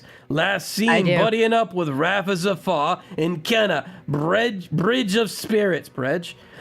Expect impromptu scares and Lara Croft lookalike sessions. Strap in for variety or walk. That'll be $50 for the intro. You hear? What? Oh yeah. So am I supposed to pay you the $50, or is it just $50 to the bot? It's Monopoly money. Don't worry about it. Don't worry about it. I love horror games, man. Absolutely love them. There's so many new horror games that are coming out. I'm stoked. Yeah, I don't watch your stream when you play them. I could not watch, what's it called? The one that begins with an M? Madison. Yeah, fuck that game. When you got in that underground hallway and it was the tunnel, I I nearly shit myself. And I don't mean that figuratively. Like, I really was scared. Like, that really, and I wasn't even playing. I was watching you play, and I lost my ever-loving mind. I couldn't do it. I don't know how you do it. You know what's so funny? What? You know what's so funny about that? So as we're going through that tunnel, I'm literally asking chat, what the fuck do I do? Because there was a couple people, I think, that had played that game at that point. I'm like, what the fuck do I do? And I'm freaking out. And like, I don't know. when I look back at the VOD now, it doesn't look that bad. But in my fucking head and in my mind and in my heart, I was fucking petrified. I literally was like thinking to myself, like, I'm gonna start crying on stream. I was fucking petrified, especially when you have the noises and everything in your headphones and everything, and you're looking and everything is so real and the lights are kind of dimmed. It was fucking scary. I don't know how you did it, but I was scared out of my mind. That fucking game was creepy and terrifying. I don't know how did you finish it? I did. Phoo-wee. Fuck that. I'm not ever playing those games. That is not happening. No way, no how. I don't know how you did it. It was literally, I think it was like a 3 stream day. And the thing with that game is it doesn't give you any ideas as to where you're supposed to go, what you're supposed to do. And it's like that with, what's the other game I'm playing right now too? I can't think, man. I can never think of what I'm doing.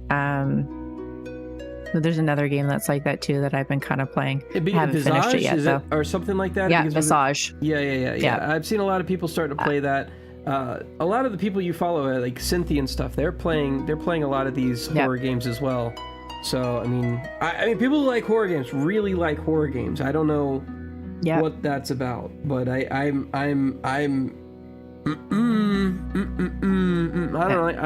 like that feeling. I don't like the feeling of just being like, no.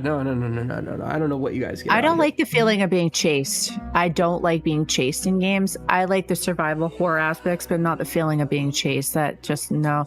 I don't like the idea of not being able to get away or being able to hide or that sort of thing.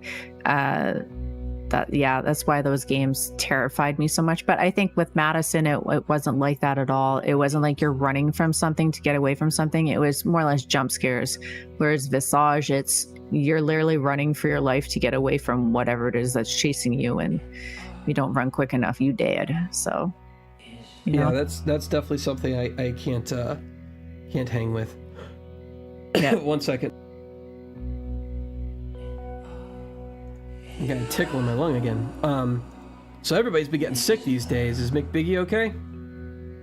Yeah, McBiggie's been sick too. He's had a cold, and my youngest daughter has also been sick this past week too. And it's been kind of going through our house. Yeah, I'm lucky. Like, knock on wood, I haven't gotten sick, but most sicknesses take about 14 days to kind of go through. So, knock on wood, I don't get sick. I can't afford to get sick anyway. I gotta keep trucking with work and stuff, right? So, like most people. Yeah.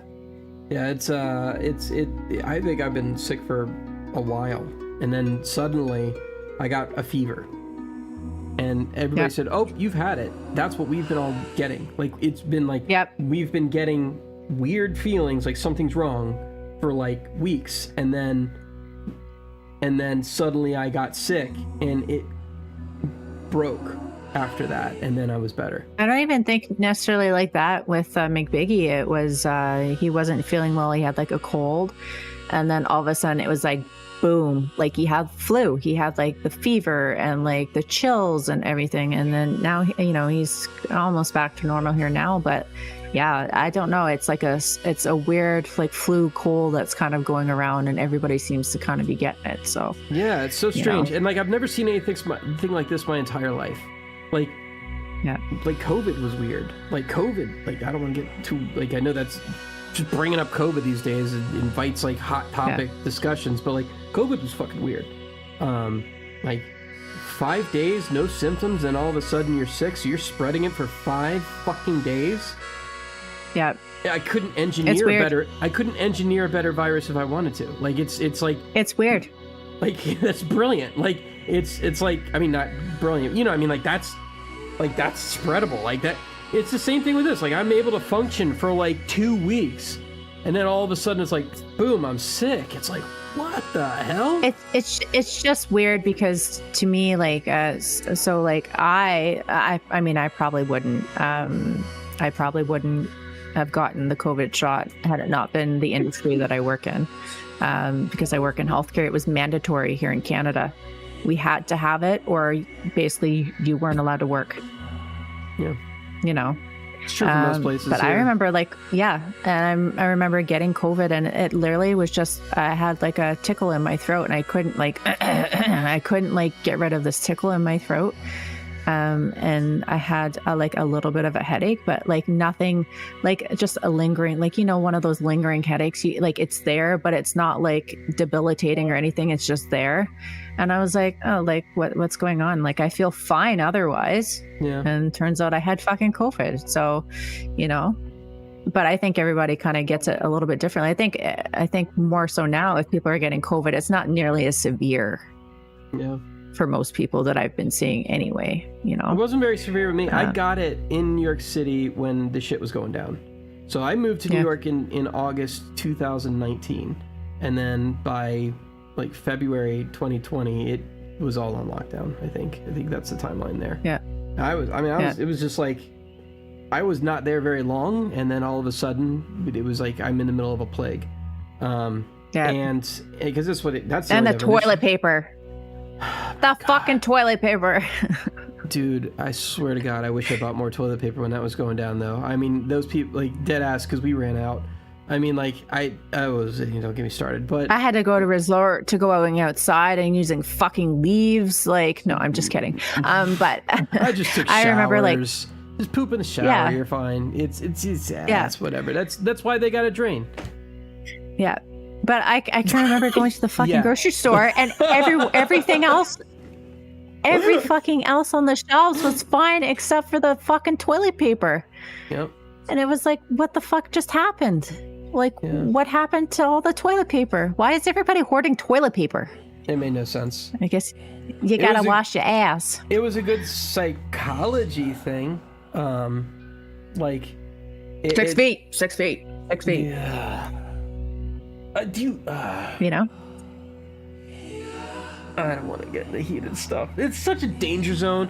I volunteered to take the vaccine because I don't care. I was like, if this either kills me or it doesn't, I don't think it's going to mutate me. I'm not going to turn into a Ninja Turtle from this shit. So fuck it, right? Like, would that be fun? But now I'm hearing stuff like, oh, people got all these other side effects. I'm like, I don't know if that's true or not. I can't tell anymore what's true and what's not. I cannot tell. I literally can't tell. There's enough room for doubt where I'm just like, I don't know. I actually have a story about that. Actually, my cousin actually passed away from getting the vaccine. She actually died. She was, long story short, she was like a preemie baby. So she's always had like a weak heart. And 2 years ago on New Year's Eve, she passed from results of getting that shot. So it's possible. How? Can happen. It's just like they just like, oh, it's just a little mRNA strand. Like what? For somebody who has no immunity, I can think maybe, because it attacks, right? Like obviously it gives you some sort of immunity. I didn't think that's how it worked. I thought it was different than a regular vaccine, where and like regular vaccines where they put a dead version of the virus in you, and then your body attacks it, and then so in that case it could trigger a bunch of systemic issues. But like this mRNA strand was supposed to be like some genetic like reprogramming of the virus itself, and that would actually. I had no idea, but I just remember like that's what my family told me was like the coroner came back and that's what happened. That's why she passed. So, thank you, darling. We eating on stream, yo. Not right this second, but you gotta like, I don't know. It was very, very rushed. That's all I know. And 100%. There's a reason why we go through these drug trials and tests and stuff like that. Yep. And I don't know how they were desperate. Part of me wonders if some of the vaccines weren't even just, hey, look, we realize that most people who were going to die died already. You think so we're just think it's like a placebo? A little bit. Like it's really there, but it's a little bit of a, like, I don't want to be like conspiracy minded, but at the same time, it's like, are we just trying to stop the craziness? Because it was pretty fucking crazy. Yep, 100%. I think, what was it? Coach asked, what are your goals for your stream? I did kind of go over this a little bit earlier, but I think goals are always to make the stream better. What are you doing? What are you doing? Are you? Okay, well, just okay. Okay, sounds good. Sorry. Goals for the stream are always to upgrade the stream in some sort of way. So whether that's like new pieces of equipment, whether that's, you know, just adding new things to the stream. Like for me, I like to revamp my sounds every month that I have on. So for blurps and sound alerts, I don't like to have the same shit all the time. It gets stale, it gets boring. Coming up with new things, new games that maybe people might want to watch. You know, just goals, I guess, is, you know, more merch. I want to put out merch for people. I've been talking about that for a little while now, but it's a matter of putting out a product that you're happy with. It's the designs for me are really important. Yeah. You know, I don't want to just put any design on a piece of merch and call it good. I want it, if I want to be happy and I want to be proud of somebody wearing what I put out. You know, that what you're wearing, Rafa, was like the first piece I put out because it was my logo, right? And to be honest, am I 100% happy with it? No. I'm always looking for more. I always want to do more. I always want to be more. So in terms of like more goals, I want to get more followers. I would rather followers than subs any day of the week. You know, I think followers are what help you grow and what help your community grow, you know? So those are my goals: more followers, upgrade the stream, new pieces of equipment, that sort of thing. I have a bit of a conspiracy theory about like the sub part though. Like I think there's a secret algorithm. There's gotta be that Twitch uses. You know, like is this a person a revenue generating human being? Or are they a leech on our system? And the people who generate revenue and actually bring in Twitch subs and biddies, I feel like those people get pushed higher on their whatever, their promotion system. Like I feel like they're more likely to get noticed. They're more likely to be recommended. You know what I mean? Mm. And so that's my big, because like that's what I would do if I were Twitch. Right? Like that's what I would do if I was Twitch. And that's why I'm like, subs can't be ignored. That's why my brain is like, don't ignore subs. So I'd sub to myself.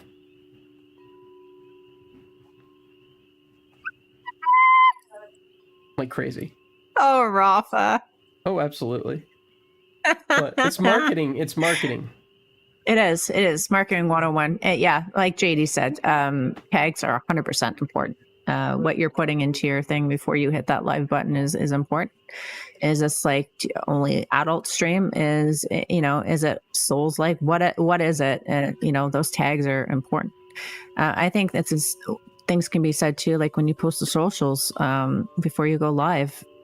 You know, what's in that thing. I've kind of stopped really caring so much. I'm just going to post that I'm live, and then you know, you guys know where to find me. I'll post my link in there too. But you know, at the end of the day, it's going to work. It's going to work. You know.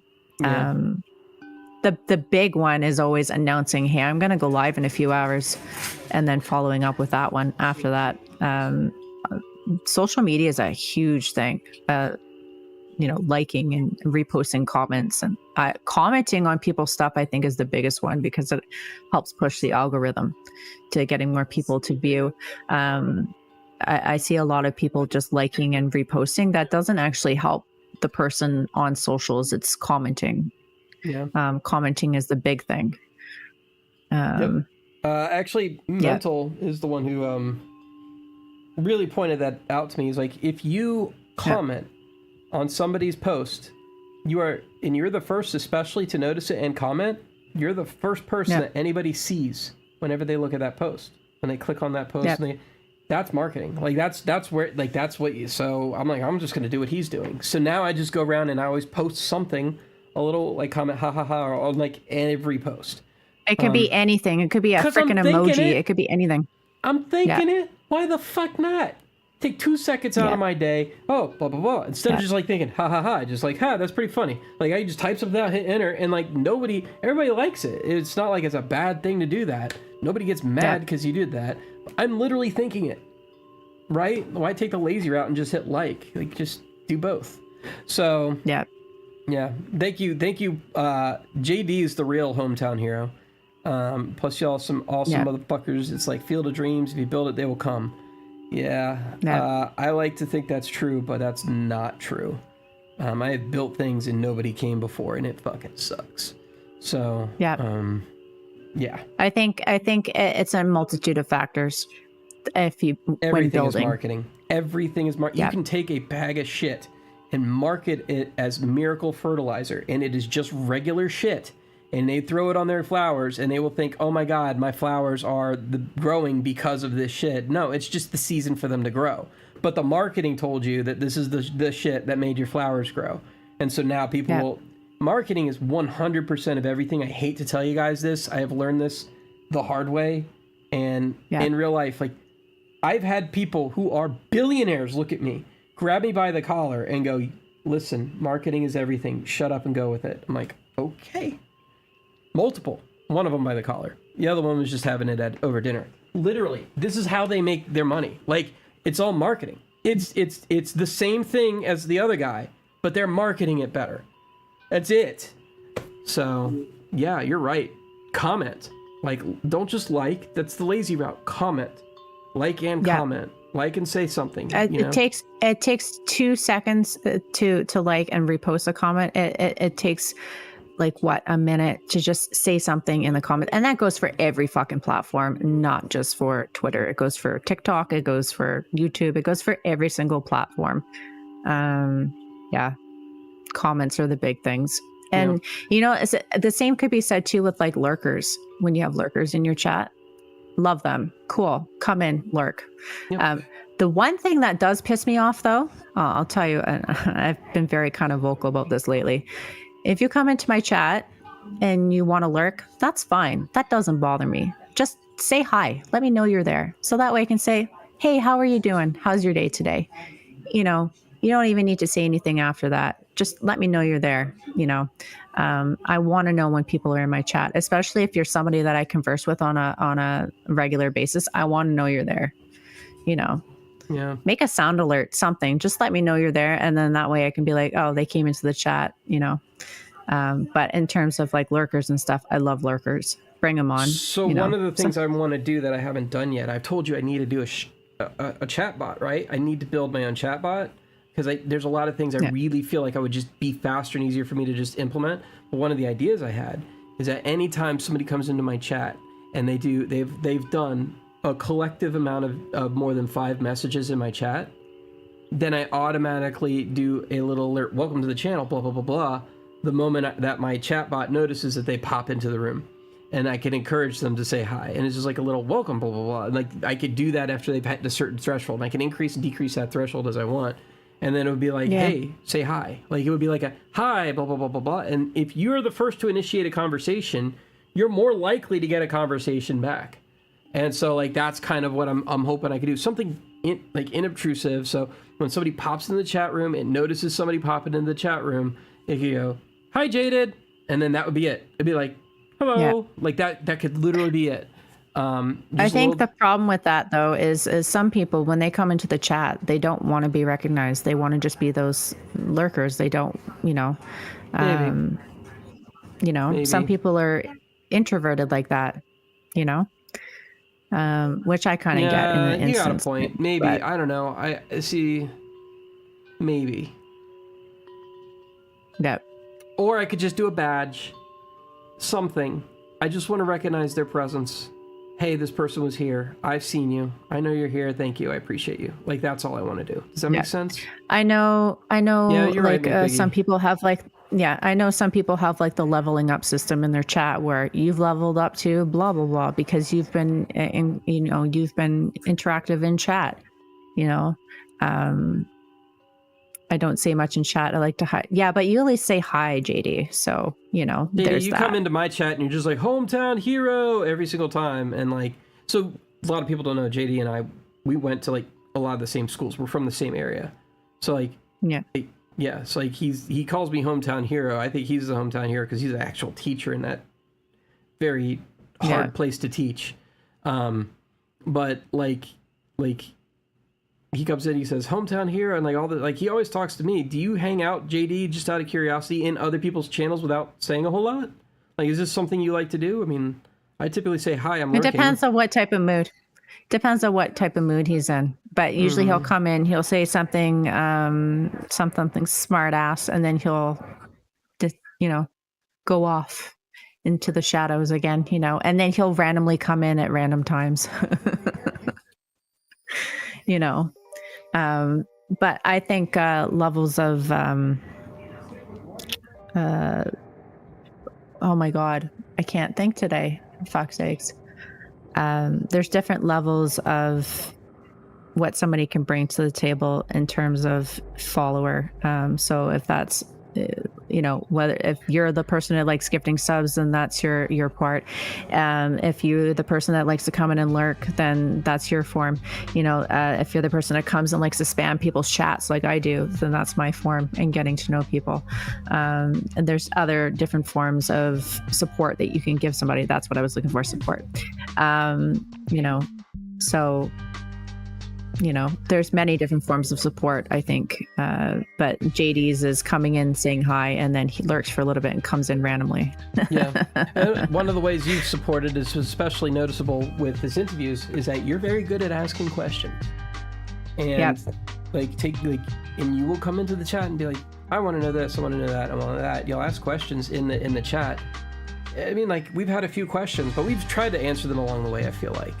But for the most part, it's been lacking, mostly because you were the one driving that whole force, and I just want to say I appreciate that a lot. Like, you definitely add a lot whenever you're in somebody's chat room, and I think a lot of people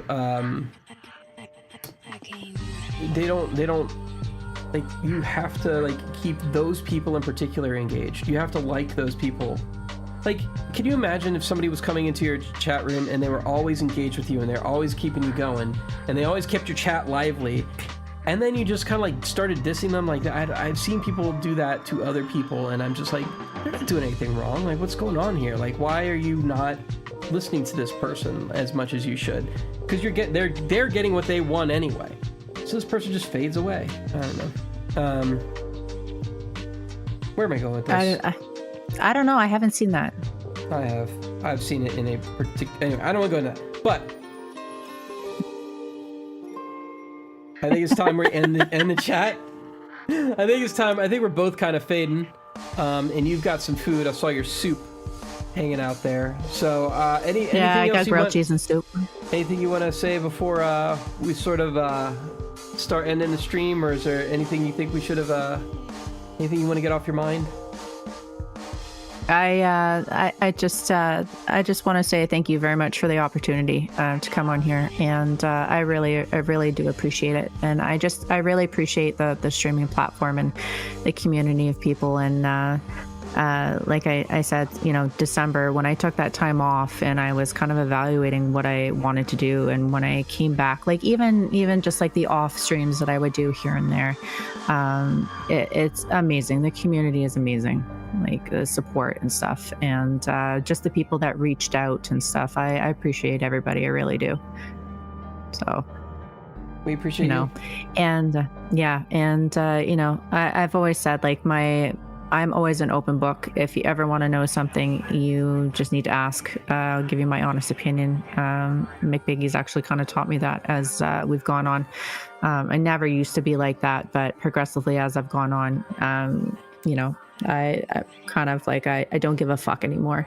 I am who I am. I am myself, and that's all you can be. And I think that's the biggest piece of advice I can give anybody that's wanting to start streaming is be yourself, because it's going to sound corny, but there is nobody like you.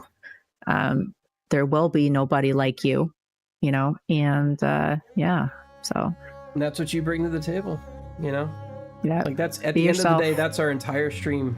It's the fact that we are pretty unique. So it's good advice. Yeah.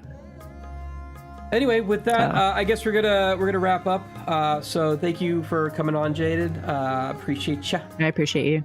Thank you. Glad you took the time to talk. It means a lot, and thank you guys for coming. Thanks, guys. Bye. And with that, we'll just say that that's about where we end it. I could trim that later.